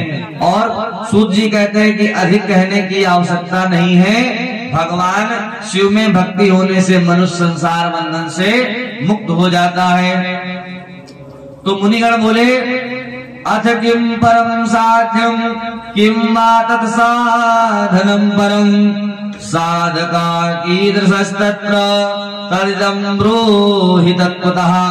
मुनिगण बोले हे भगवान, आपने जो साधन बताया है इस साधन का अर्थ क्या है और उसका परम साधन क्या है, हमें साधन के बारे में बताइए, जिससे कि हमें शिव पद की प्राप्ति हो सके। और वेदोक्त कर्म का अनुष्ठान क्या है और उनसे हमें कैसे फल प्राप्त होते हैं। तो सूत जी कहने लगे मनसा मननं तस्य महासाधन मुच्यते श्रोतव्या कीर्तव्यश्च मंतव्यस्य महेश्वरः। बोले जो सत्य साधन है मैं उसका संक्षेप में आपको वर्णन करता हूँ। कैसे? बोले कान से भगवान के नाम गुण और लीलाओं का श्रवण करना चाहिए, और जब उन्हें श्रवण करें तो वाणी के द्वारा आपको उनका कीर्तन एवं मनन करना चाहिए। यही क्या है? बोले श्रवण मनन और कीर्तन।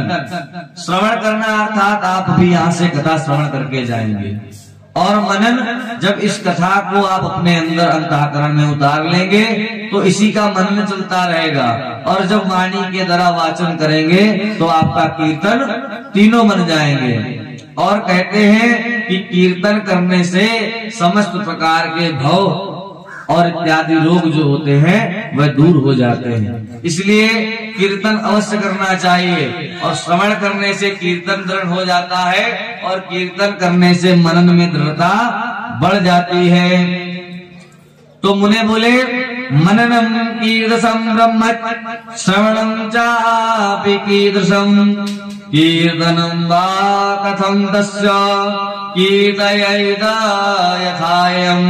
मुनिगण बोले हे ब्रह्मन, मनन कैसा होता है, श्रवण का स्वरूप कैसा है और उनका कीर्तन कैसे किया जाता है, यह हमें आप यथार्थ रूप में वर्णन कीजिए। अर्थात आपने जो बताया हम उससे संतुष्ट हैं, परंतु हमें इसका विस्तार में वर्णन कीजिए। बोले आपने तो ऐसे हमें समझा दिया श्रवण और मनन कीर्तन यही भगवान को पाने के साधन है, परंतु श्रवण का अभिप्राय क्या है, श्रवण कैसे बनता है, अर्थात हमें कहाँ कहाँ श्रवण करना चाहिए। अगर आप हमें बताएंगे कि श्रवण मनन कीर्तन, तो बोले सुनने को तो हम बहुत कुछ सुनते हैं सारे दिन, तो बोले सब कुछ श्रवण करना चाहिए, सब कुछ उसको मनन कर ले, तो बोले नहीं। बोले क्या करना चाहिए? बोले पूजा जपेश गुण रूप विलास नाम युक्ति प्रियेण मनसा परिशोधनं यत् तस्य सदन्तं मननमीश्वर दृष्टिलभ्यं सर्वेषु साधनवरे स्वपि मुख्यम्।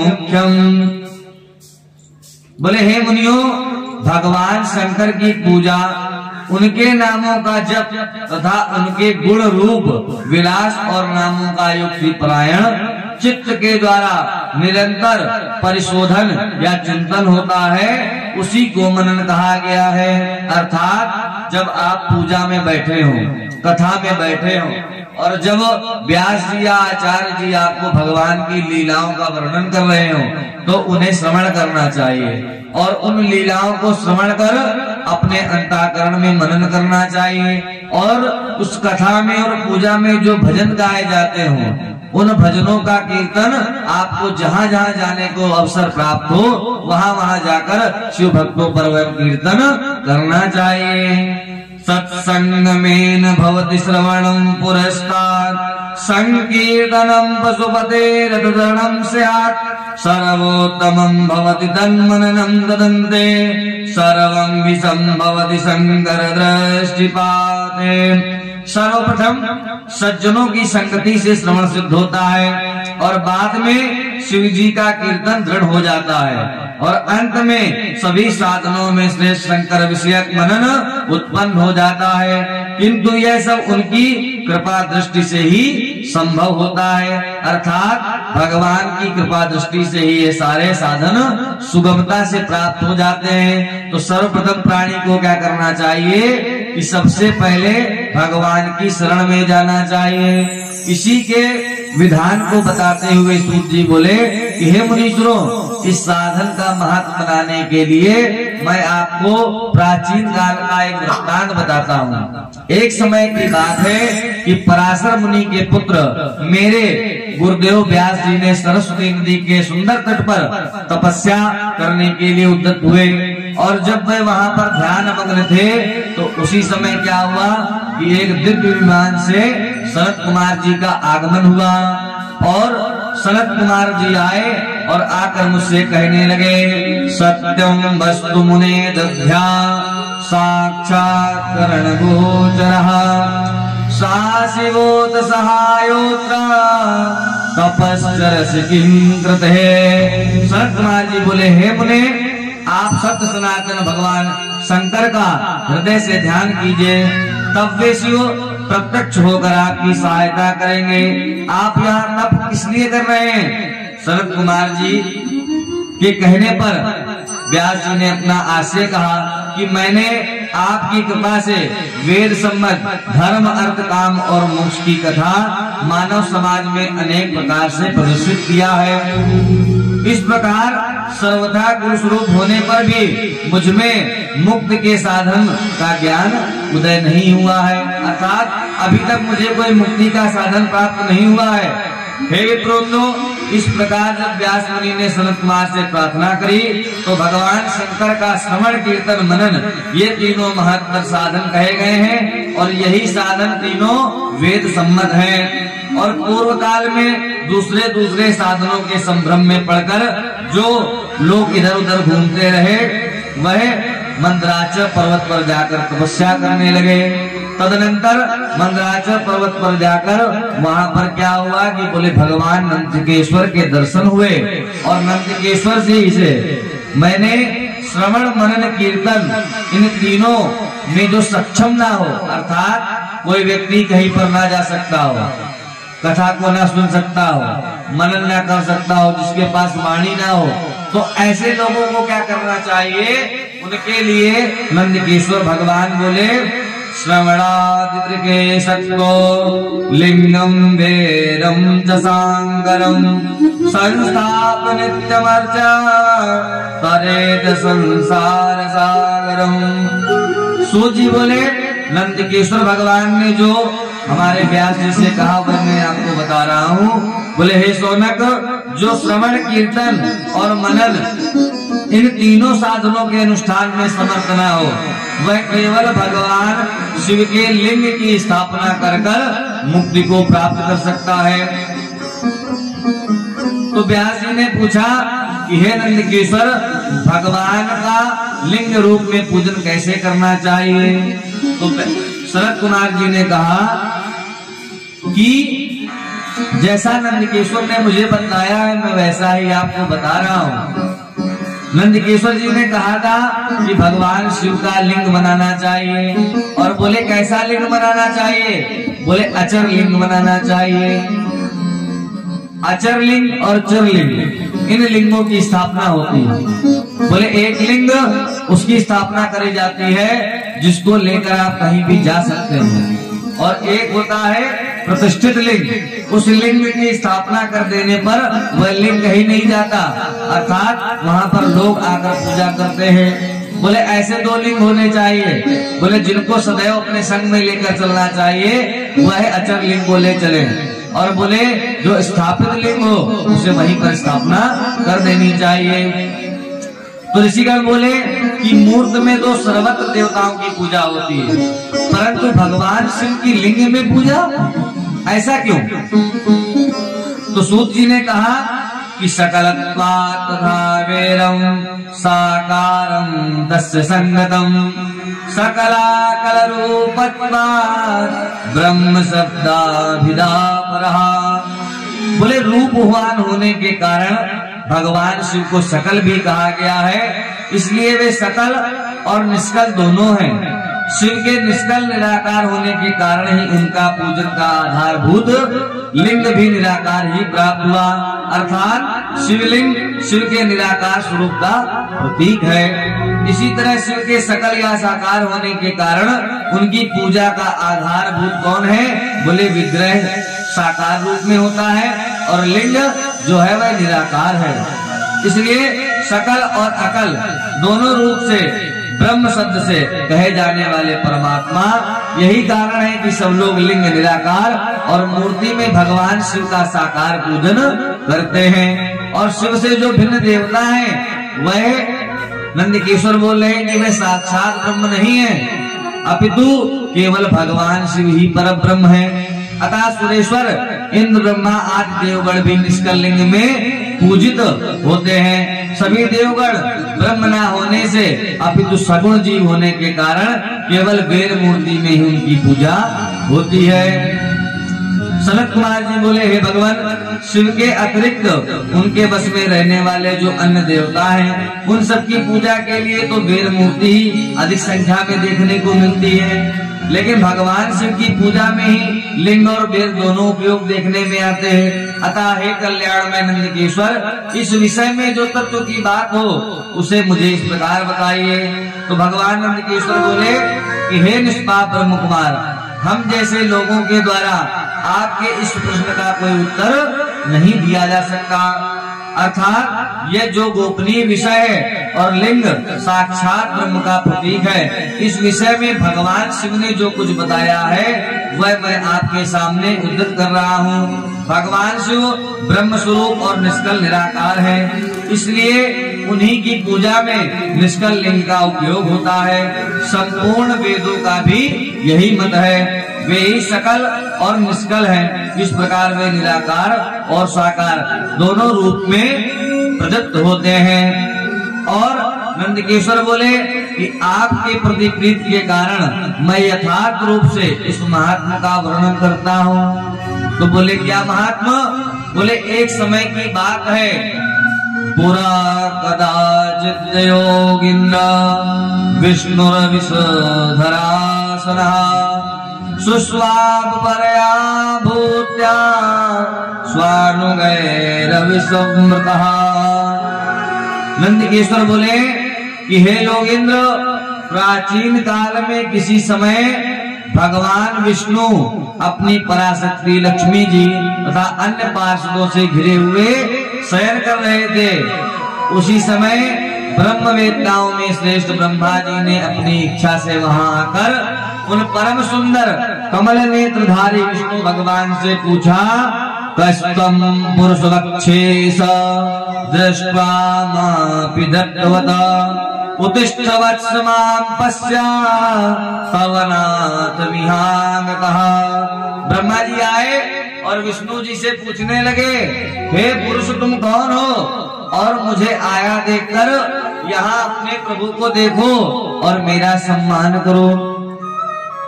और कहने लगे कि जो पुरुष अपने श्रेष्ठ गुरुजनों को आया हुआ देखकर उद्धत के समान आचरण करता है, उस मूर्ख गुरुद्रोही के लिए प्रायश्चित का विधान किया गया है। इस वचन को सुनकर क्रोधित होने पर भी बाहर से शांत व्यवहार करते हुए भगवान विष्णु बोले, हे वत्स, तुम्हारा कल्याण हो, तुम्हारा स्वागत है, आओ इस आसन पर बैठ जाओ। जब विष्णु जी ने ऐसा वचन कहा तो ब्रह्मा जी को और क्रोध आ गया और क्या बोले वत्स विष्णु महामान मागतम काल वेगता पितामहस्य जगता पाता च तव वत्स कहा। ब्रह्मा जी बोले हे वत्स विष्णु, काल के प्रभाव से तुम्हें अभिमान हो गया है और तुम अपने पितामह को वत्स कहकर बुला रहे हो, इतनी बुरी दुष्टता कर रहे हो। ऐसा कहकर क्रोध में आने लगे। धीमे धीमे यह क्रोध बढ़ने लगा और बढ़ते बढ़ते क्या होने लगा कि प्रचंड रूप धारण कर लिया। और उस प्रचंड रूप को धारण करने के पश्चात क्या हुआ कि आपस में दोनों लोग क्रोध के वशीभूत होकर अपने बड़े और छोटे के भाव में आने के कारण एक दूसरे से युद्ध करने लगे। और ब्रह्मा जी ने अपने पार्षदों से कहा कि अरे जाओ, और नारायण के पास हैं कितने लोग, बोले जाओ तो हमला बोल दो, अभी ये हार जाएंगे। और क्या किया कि अपने पार्षदों को छोड़ दिया और नारायण ने अपने पार्षदों को छोड़ दिया और भयंकर युद्ध होने लगा। और जब युद्ध होने लगा तो क्या हुआ कि सभी धरती पर कंपायमान कोलाहल मचने लगा। और इस कोलाहल को सुनकर क्या हुआ कि भगवान शिव जो है वह साक्षात अग्निस्तंभ के रूप में वहां पर प्रकट हो गए। बोले चंद्रशेखर भगवान की। तो नंदकेश्वर बोले कि सर्वप्रथम पहला लिंग जो प्रकट हुआ है वह ब्रह्मा जी और विष्णु जी के विवाद से प्रकट हुआ है। और जब ये ज्योति स्तंभ बीच में प्रकट हुआ तो ब्रह्मा विष्णु जी सोचने लगे कि अरे हमारे विवाद में ये बीच में कौन आ गया और ये लिंग कहां से उत्पन्न हो गया। तो क्या हुआ कि आपस का विवाद जो था वह दूर हो गया और अब किस में पड़ गए, बोले लिंग की खोज में पड़ गए और आपस में विचार करने लगे कि ये लिंग कहां से आया, वह इसके स्वामी कौन है और ये किनका उद्यत लिंग है, इसकी जानकारी करनी चाहिए।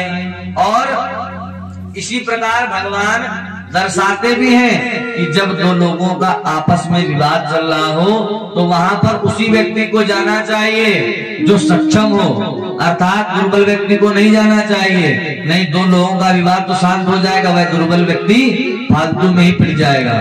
तो इसलिए जब सक्षम हो तभी किसी विवाद में पड़ना चाहिए। और ऐसा जब लिंग वहां पर उत्पन्न हुआ, स्तंभ को देखकर दोनों लोगों ने अपना वैर भाव बुलाया और वैर भाव बुलाकर क्या किया कि बोले ब्रह्मा जी बन गए हंस और भगवान विष्णु क्या बन गए, बोले शूकर। और शूकर बनकर क्या करने लगे, बोले बन हंस गए ब्रह्मा ऊपर पर पार उसका पाया है, बन हंस गए हंसा ऊपर पर पार उसका मातर ऊपर नीचे आए, ऊपर नीचे आए, मन में आनंद छाया है, मन में आनंद छाया है।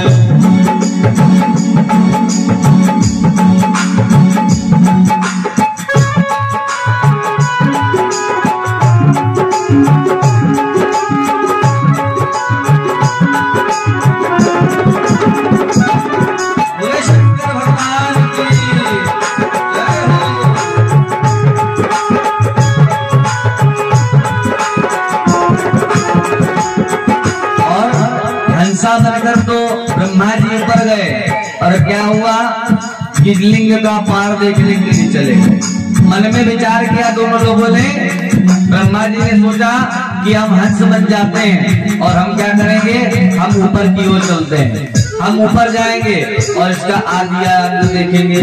और विष्णु जी ने क्या सोचा कि हम शूकर का रूप धारण करेंगे और क्या करेंगे कि हम नीचे की ओर जाएंगे और देखेंगे कि इसका आदि और अंत कहाँ है। तो दोनों लोगों ने मन में विचार किया और अपने अपने रूप को धारण कर चलने लगे।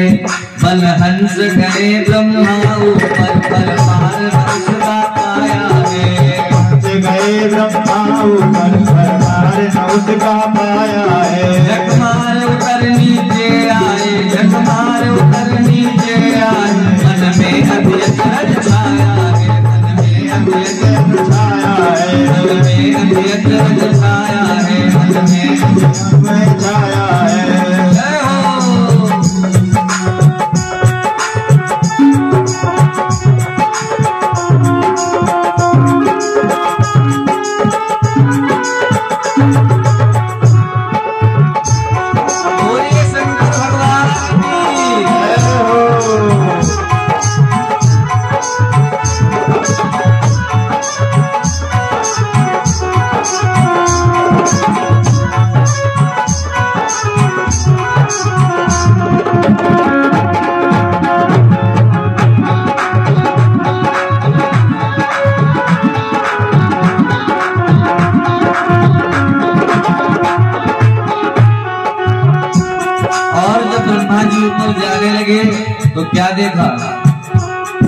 दूर तक ऊपर गए और लिंग का कोई शोर नहीं पा रहा।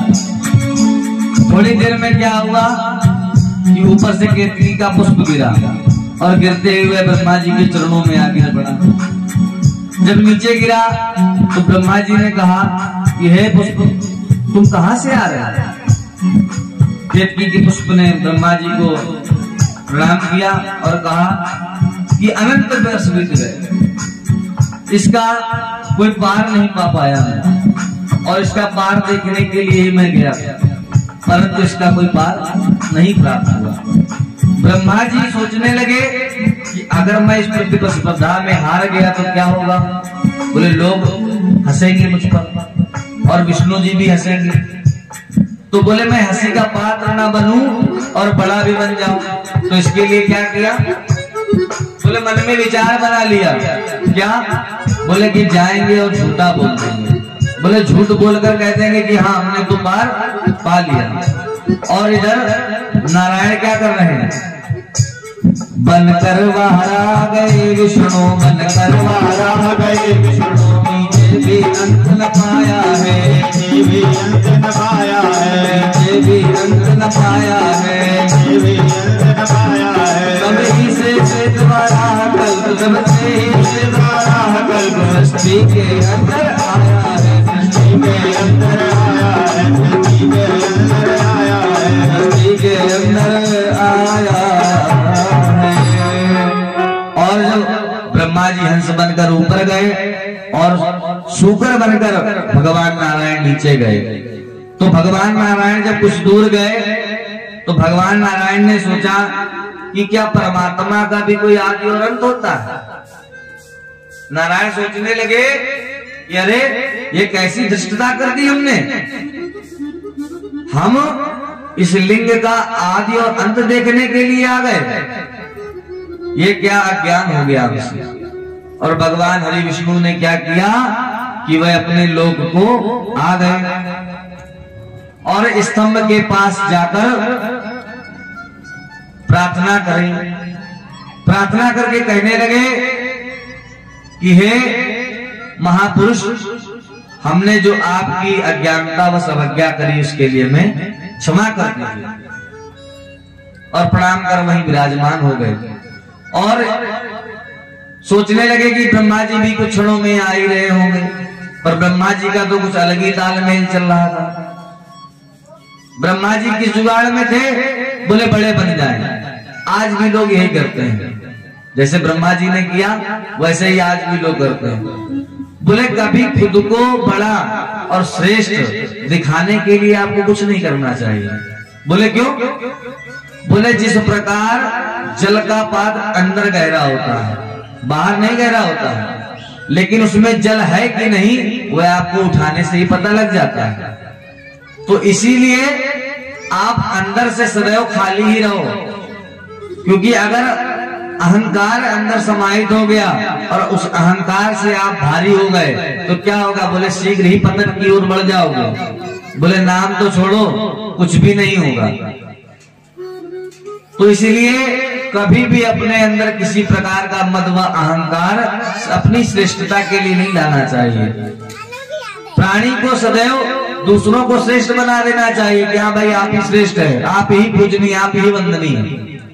जिसमें जो प्रसन्न हो वो कर देना चाहिए, परंतु अपने ज्ञान का, अपने सम्मान का, अपने धन का किसी भी प्रकार से अहंकार नहीं आना चाहिए।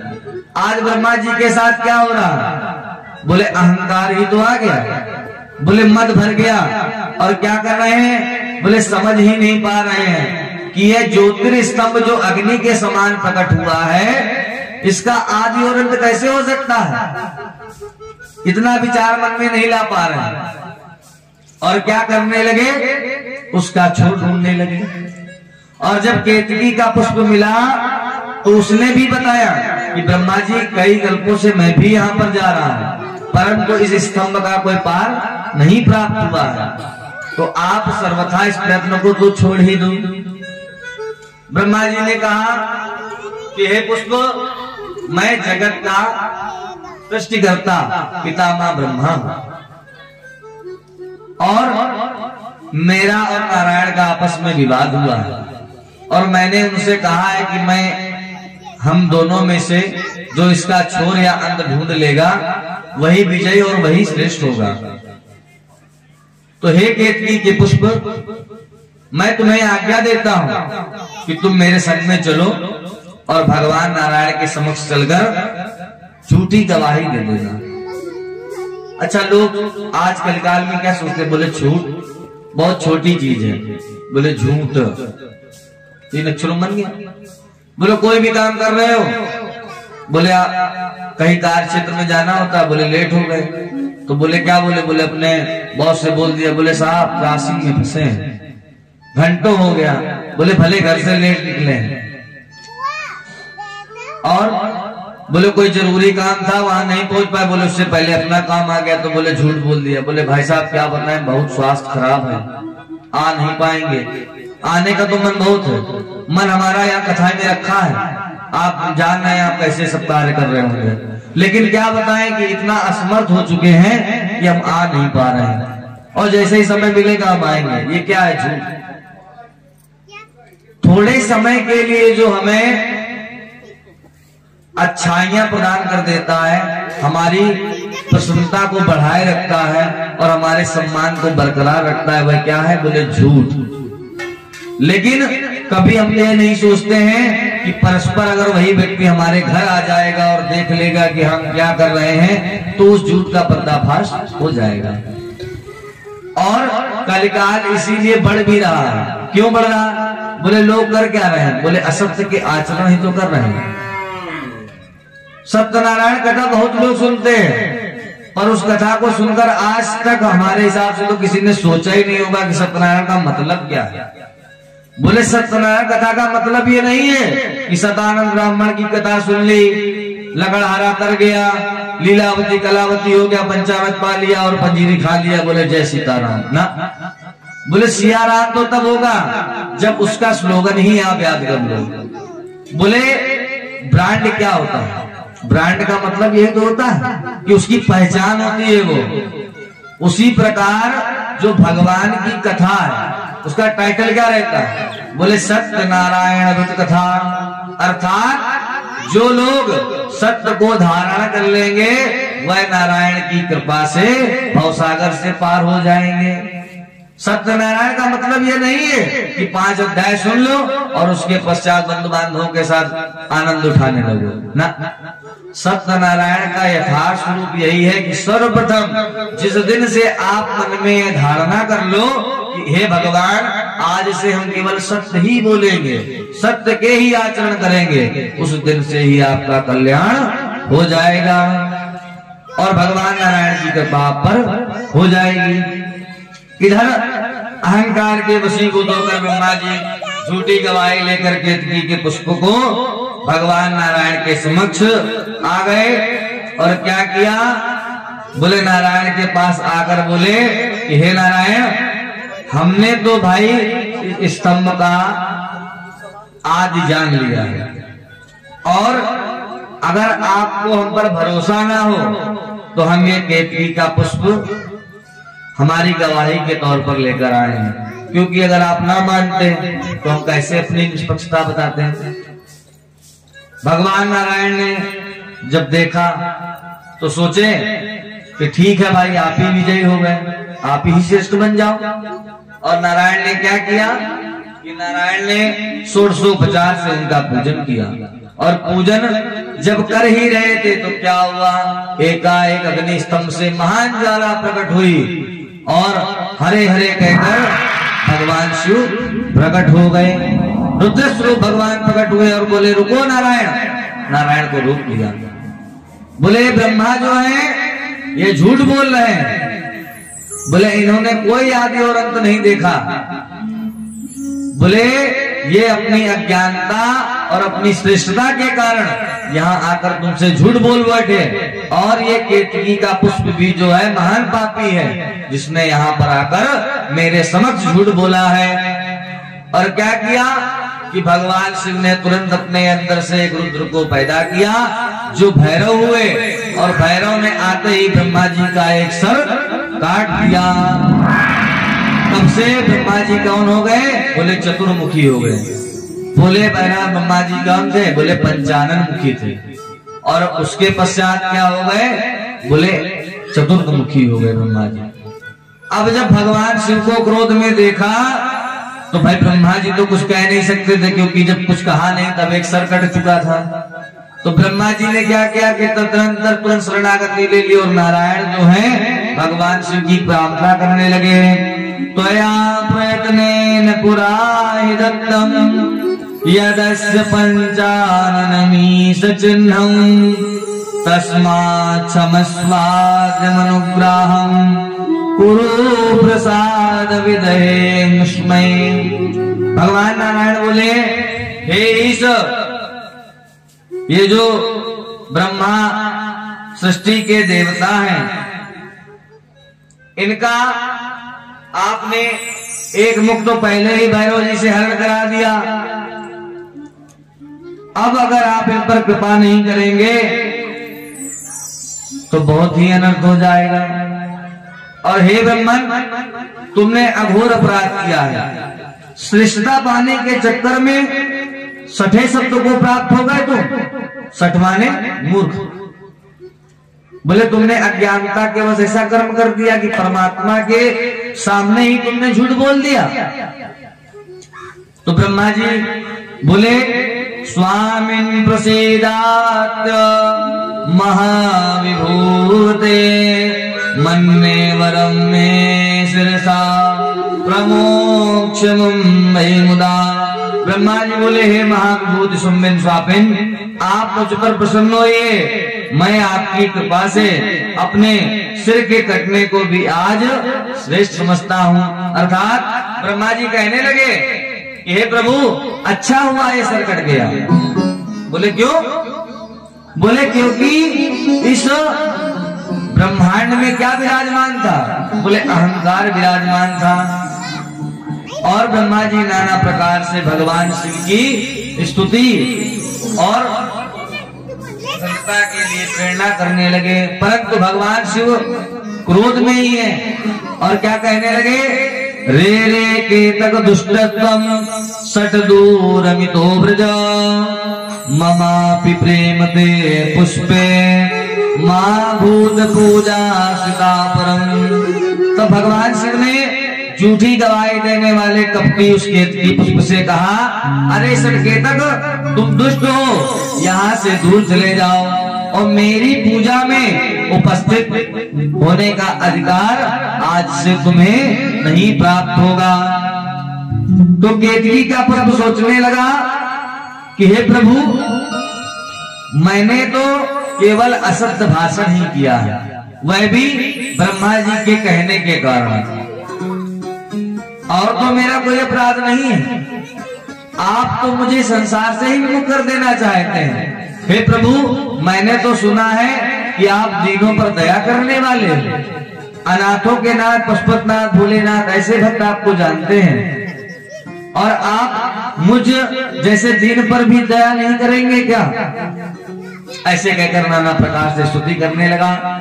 तो भगवान शिव ने कहा कि देखो केतकी के पुष्प,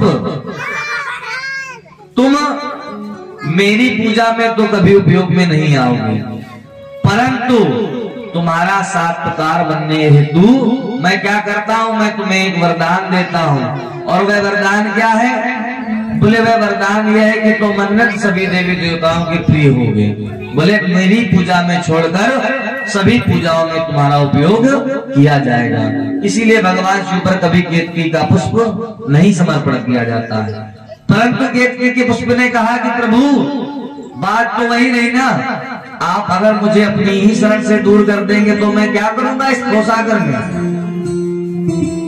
और भगवान के चरणों को पकड़कर रोने लगा। तो भगवान शिव करुणामय है। भगवान शिव ने कहा, रे केतकी के पुष्प, तुम पीड़ा मत हो, तुमने जो अधन्य अपराध किया मैं उसे क्षमा करता हूँ, और जाओ तुम्हें एक वरदान और देता हूँ। बोले क्या? बोले वह वरदान यह है कि जब कभी मेरे किसी भी कार्य में मेरा जहाँ पर पूजन होगा, मेरी जहाँ कथा होगी, वहाँ पर जब मंडप सजाया जाएगा तो उस मंडप में तुम्हारे पुष्पों को चिन्हित कर दिया जाएगा। और भगवान शिव ने ऐसा कल्याणमय आशीर्वाद केतकी जैसे असत भाषण करने वाले को भी प्रदान किया। बोले शंकर भगवान की जय हो। तो इसी प्रकार भगवान की शरण में हमें भी रहना चाहिए। और इधर ब्रह्मा जी के लिए भगवान नारायण भगवान से प्रार्थना करने लगे और क्या कहते हैं कि मुझे दास बना कर रख लेना। और भगवान नारायण के साथ ब्रह्मा जी भी कह रहे हैं करुण भाव से, क्यों? ब्रह्मा जी जानते हैं कि मैंने ऐसा अपराध किया है जो क्षमा के उसका है। क्यों? क्योंकि ब्रह्मा विष्णु महेश से सृष्टि के 3 क्रम हैं और जो सृष्टि करने वाले ब्रह्मा जी है वह झूठ बोल रहे हैं। तो शिव जी ने नारायण की स्तुति पर भी यही कहा। बोले क्या? बोले हे नारायण, आप कहते हो इन्हें क्षमा कर दो, मैं क्षमा कर दूंगा, परंतु आज अगर मैं ब्रह्मा जी को क्षमा कर दूंगा तो संसार को क्या संदेश जाएगा कि जो सृष्टि के पालन करता हार हैं वही स्वयं पहले ही झूठ बोल चुके हैं। तो बोले हम बोलेंगे तो क्या फर्क होता है? तो बोले इसलिए ब्रह्मा जी को दंड देना अति आवश्यक था। तो नारायण कहने लगे कि आपने इनको दंड तो दे ही दिया भगवान, परंतु अब इन पर कृपा करिए। और ब्रह्मा जी कहने लगे कि हे प्रभु, अगर मेरी कहीं पूजा नहीं होगी, लोग मुझे जानेंगे नहीं, तो मेरा तो अस्तित्व ही खत्म हो जाएगा। तो भगवान शिव से जब भगवान नारायण ने ब्रह्मा जी के लिए प्रार्थना करी तो क्या हुआ कि भगवान शिव ने कहा कि जाओ हे ब्रह्मा, आज से तुम्हारा पूजन कहाँ होगा? बोले पुष्कर में। पुष्कर में तुम्हें एक स्थान देते हैं जहाँ पर तुम्हारी पूजा होगी। और संसार में जब कभी जितने भी अग्निष्ठ होम यज्ञ आदि कर्म किए जाएंगे वहां पर ब्रह्मा का स्थान दिया जाएगा। बिना तुम्हारे पूजन के वह यज्ञ पूर्ण नहीं होगा। बोले शंकर भगवान की जय। आइए हम लोग भी भगवान शिव के चरणों में प्रकारबद्ध प्रार्थना करते हैं कि भगवान जैसे आपने ब्रह्मा जी और नारायण को अपनी शरण में लिया, उसी प्रकार हम इस काबिल तो नहीं है कि आप इस शरण में आ जाएं, परंतु आप हमें अपनी कृपा प्रसाद स्वरूप अपनी शरण में लें, हम यही कामना करते हैं। मुझे दास बना कर रख लेना भगवान, तू अपने चरणों में। दास बना कर रख लेना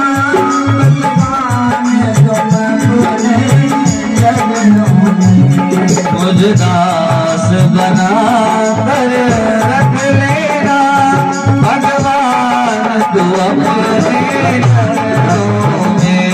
मुझ दास बना कर रख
को सदैव भगवान से यही प्रार्थना करना चाहिए कि प्रभु मेरे अंदर ऐसा कोई सद्गुण नहीं है जिससे मैं आपकी चरणों का दास नहीं बन सकूं, परंतु आप कैसे हैं? बोले पत्तों को जो पावन बना देते हैं, इसलिए मैं आपकी शरण लेना चाहता हूं।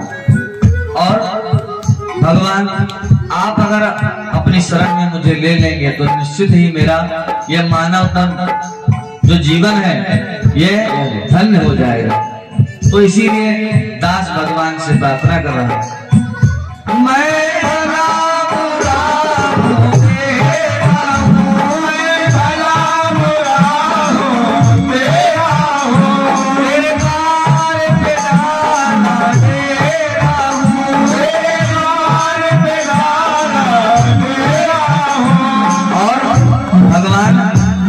मैं किसी लायक ना हो तो भक्त क्या कहता है, मुझे चाह कर जाने के रख लेना, मुझे चाह कर जाने के रख लेना, तू अपने कर लो, मुझे बना कर रख लेना, भगवान तुम अपने चरणों में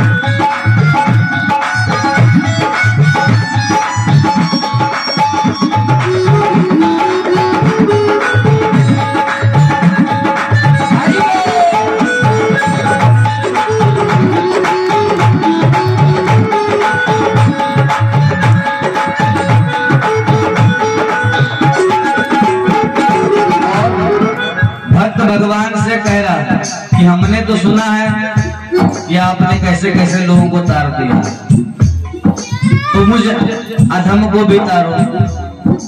बोले कैसे अधमों को तारा? बोले भगवान शिव ने तारकासुर का संहार किया और क्या किया कि शिवलोक की प्राप्ति हुई नहीं। जालंधर, शंखचूड़, वृत्तासुर ऐसे लोगों को आपने अपनी शरण प्रदान की, तो इस अधम को भी अपनी शरण में ले लोगे तो क्या? जब अधम से अधम उतारा है,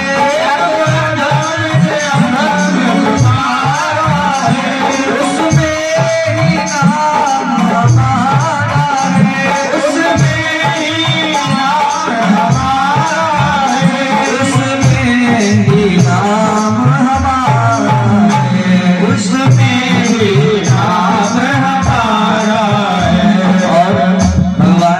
कुछ न समझना तो क्या समझना, मुझे भार समझ कर रख लेना, मुझे भार समझ कर रख लेना, भगवान को अपने चरणों में मुझे भार बना कर रख लेना, भगवान को अपने चरणों में मुझे दास बना कर रख लेना, भगवान को अपने चरणों में मुझे दास बना कर रख लेना, भगवान को अपने चरणों में।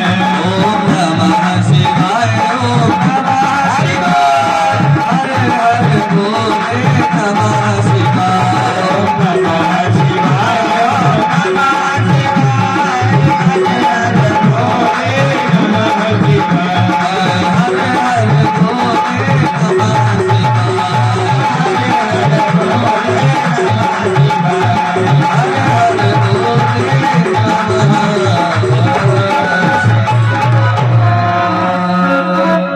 बोले उमा महेश्वर भगवान की जय। और इस प्रकार भगवान नारायण की स्तुति से प्रसन्न होकर भगवान शिव जी ने वरदान दिया और बोले कि हे तुष्टो हमद्यवाम वत्सो पूजयास्मिन् महादिने। ईश्वर बोले, हे पुत्रों, आज का जो दिन है, इस महान दिन पर तुम दोनों के द्वारा मेरा पूजन हुआ है, इसलिए आज से इस दिन को सबसे पवित्र और उत्तम तिथि का नाम दिया जाएगा और इसे लोग शिवरात्रि के नाम से जानेंगे।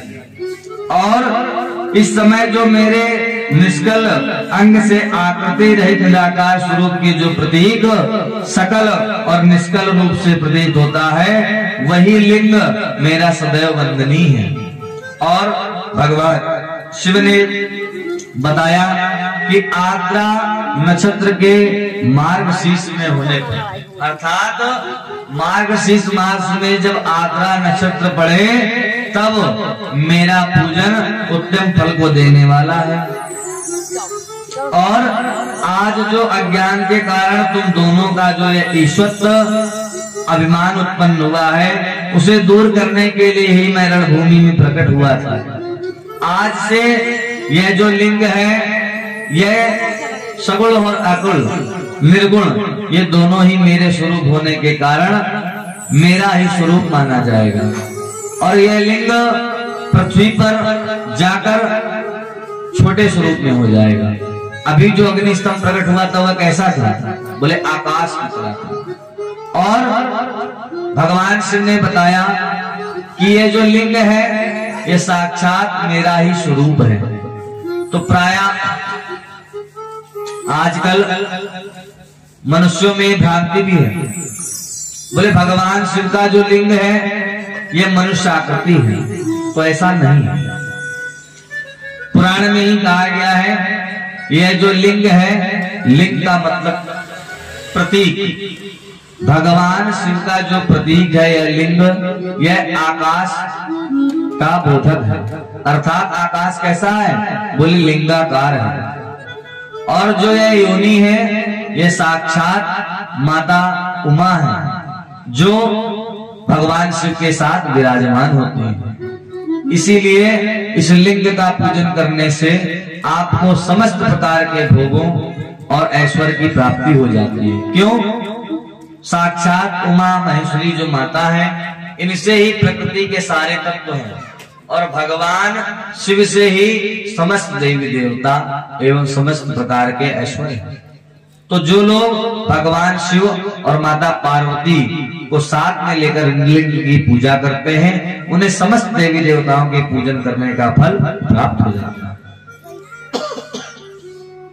ऐसा ज्ञान देकर भगवान शिव ने कहा कि तुम लोग पहले मेरी ब्रह्म रूपता का बोध कराने के लिए निष्कल रूप में मैं प्रकट हुआ, अज्ञात ईश्वर का स्पष्ट साक्षात कराने के लिए मैं साक्षात जगदीश्वर सकल रूप में तत्काल प्रकट हुआ। हे वत्सों, जहां जहां जिस किसी ने मेरे लिंग को स्थापित कर लिया, वहां मैं अप्रतिष्ठित होने पर भी प्रतिष्ठित हो जाता है। मेरे एक लिंग की स्थापना करने का फल मेरी समानता की प्राप्ति को ही बताया गया है। ऐसा कहकर नाना प्रकार से भगवान शिव ने उन्हें उद्बोधन किया और अपनी गुणवत्ता के बारे में प्रतिपादन कराया और कहा कि जाओ तुम दोनों लोग मेरे पंचाक्षर मंत्र का जप करो, अर्थात ओम नमः शिवाय। इस मंत्र का जप करो और जप करने के पुण्य से तुम्हें जो कुछ प्राप्त होगा उसके फल स्वरूप ब्रह्मा जी को कहा कि तुम सृष्टि की रचना करना, और नारायण से कहा कि हे नारायण, आज मैं इन ब्रह्मा जी का हाथ आपके हाथ में देता हूं। आज से इनकी जो भी बागडोर है वह आपके हाथ में, अर्थात ब्रह्मा जी का मार्ग प्रशस्त करना यह आपका परम कर्तव्य है। आप एक गुरु के माध्यम, एक पिता के माध्यम बनकर सदैव इनका मार्ग प्रशस्त करना। भगवान नारायण ने भगवान शिव को प्रणाम किया और बोले जो आज्ञा प्रभु। ऐसा अभिवादन किया और भगवान शिव ने कहा कि जब ब्रह्मा जी सृष्टि की रचना करेंगे तब मैं इनकी भ्रकुटी से रुद्रदेव देह को प्राप्त कर उत्पन्न होऊंगा, जिससे हम त्रिदेवों की स्थापना होगी, अर्थात ब्रह्मा विष्णु महेश। और बोले वह जो रुद्र स्वरूप होगा वह साक्षात मेरा ही स्वरूप होगा, अर्थात जो शिव करने में सक्षम है वही मेरा रुद्र स्वरूप सक्षम होगा। और जो पूजन पाठ सम्मान इत्यादि आप हमें प्राप्त करते हैं, प्रदान करते हैं, वही पूजन वही सम्मान आप उन रुद्र स्वरूप को भी प्रदान करेंगे। ऐसा कहकर भगवान वहां से अंतर ध्यान हो गए। उसके पश्चात व्यास जी ने सदाचार आदि लक्षणों का उद्बोधन किया और पवित्र तीर्थों का वर्णन किया और कौन कौन से कर्म करने के लिए हैं। तो बोले ब्राह्मण को सदैव गायत्री का जप करना चाहिए, बिना त्रिकाल संध्या करने वाले ब्राह्मण के द्वारा जो भी शुभ कर्म होते हैं उनका पूर्ण फल कभी प्राप्त नहीं होता। ऐसे कर भगवान ने नाना प्रकार के सक्षमता बताई और कहा कि प्रत्येक मास के कृष्ण पक्ष की चतुर्थ तिथि को महागणपति की पूजा करनी चाहिए, जिससे प्राणियों के समस्त पापों का नाश हो जाता है। और कार्तिक मास के बारे में बताया कि कार्तिक मास में देवताओं की पूजा अत्यधिक यजन करने वाली है, और कार्तिक मास में अगर भगवान नारायण की पूजा की जाए तो वह पूजा भी मेरे फल के समान ही माननी चाहिए। और ऐसा कहकर नाना प्रकार के उद्बोधन किए और गायत्री मंत्र का प्रतिष्ठान दिया। और उसके पश्चात ओम नमः शिवाय का पंचाक्षरी मंत्र भगवान नारायण और विष्णु जी ने जपना प्रारंभ कर दिया। कुछ काल तक जब भगवान नारायण ने पंचाक्षर मंत्र का जप किया तो क्या हुआ, बोले जब सृष्टि का प्रारंभ आया तो भगवान की नाभि से कमल उत्पन्न हुआ और उस कमल में ब्रह्मा जी थे, परंतु भगवान नारायण को यह ज्ञान नहीं था। आकाशवाणी हुई कि हे नारायण, तुम्हारी नाभि से जो कमल उत्पन्न हुआ है इसी से तुम्हारा पुत्र उत्पन्न होगा और उनका नाम होगा ब्रह्मा। तो भगवान नारायण से आकाशवाणी ने कहा कि जाओ और तुम तप करो। तो बोले मैं किसका तप करूं? बोले तुम उन्हीं महेश्वर का तप करो जिन्होंने पुरातन काल में तुम्हें ज्ञान प्रदान किया था। और भगवान नारायण जो है जप करने लगे।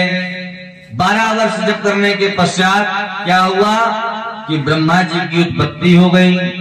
और जब ब्रह्मा जी उत्पन्न हुए तो ब्रह्मा जी ने यही वृत्तांत जो हमने आपको बताया कि लोगों का आपस में विवाद छिड़ गया और उन लोगों ने आपस में परस्पर भेद करते हुए क्या किया कि एक दूसरे को बड़ा छोटा करने लगे और अहंकार में आपस में ही लड़ने लगे। तब भगवान शिव ज्योतिर्स्तंभ के रूप में प्रकट हुए और प्रकट होकर इनका भ्रम दूर किया। भ्रम दूर होने के पश्चात इन्हें लिंग और अपने बेर रूप के बारे में ज्ञान प्रदान किया और नाना प्रकार की कथाएं सुनाई और इनसे कहा कि जाओ तुम पंचाक्षर मंत्र का जप करो। और जब पंचाक्षर मंत्र का जप किया तब क्या हुआ, बोले ब्रह्मा जी की उत्पत्ति हुई। ब्रह्मा जी जब उत्पन्न हुए तो ब्रह्मा जी ने उत्पन्न होकर भगवान नारायण को अपना गुरु अपना पिता मान लिया। और अब आगे से जैसा कि शिव भगवान ने उन्हें आदेश दिया था वह वैसा ही करने लगे कि सृष्टि के संचालक बन गए ब्रह्मा जी और सृष्टि का पालन करने वाले भगवान नारायण उनकी आज्ञा का पालन करने लगे ब्रह्मा जी। और इस प्रकार आगे सृष्टि का कर्म बढ़ने लगा। अब इस क्रम का जो उद्बोधन है वह कल की कथा में श्रवण कराएंगे। आज विद्वेश्वर संहिता में यहीं तक की कथा पूर्ण होती है। कल हम लोग शिव पुराण की द्वितीय रुद्र संहिता में सृष्टि खंड का वर्णन एवं सती चरित्र की कथा को श्रवण करेंगे। आइए भगवान नाम संकीर्तन करते हैं। आरती तुम, उसके पश्चात आरती, आरती के पश्चात कुछ ही क्षणों बाद भागवत की दिव्य कथा होगी जिसे आप लोग श्रवण करेंगे। हर हर महादेव शंभो काशी विश्वनाथ गंगे।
पार्वती जाने काशी विश्वनाथ गंगे बाबा पार्वती संगे काशी विश्वनाथ गंगे बाबा पार्वती जाने हर हर महादेव शंभो काशी विश्वनाथ गंगे हर हर महादेव शंभो काशी विश्वनाथ गंगे हर हर महादेव शंभो काशी विश्वनाथ गंगे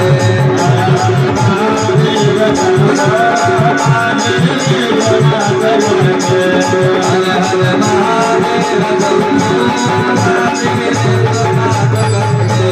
महादेव शंभो काशी विश्वनाथ गंगे काशी विश्वनाथ गंगे काशी विश्वनाथ गंगे काशी अमरनाथ गंगे काशी वैद्यनाथ गंगे काशी वैद्यनाथ गंगे काशी अमरनाथ गंगे काशी वैद्यनाथ गंगे काशी अमरनाथ गंगे हर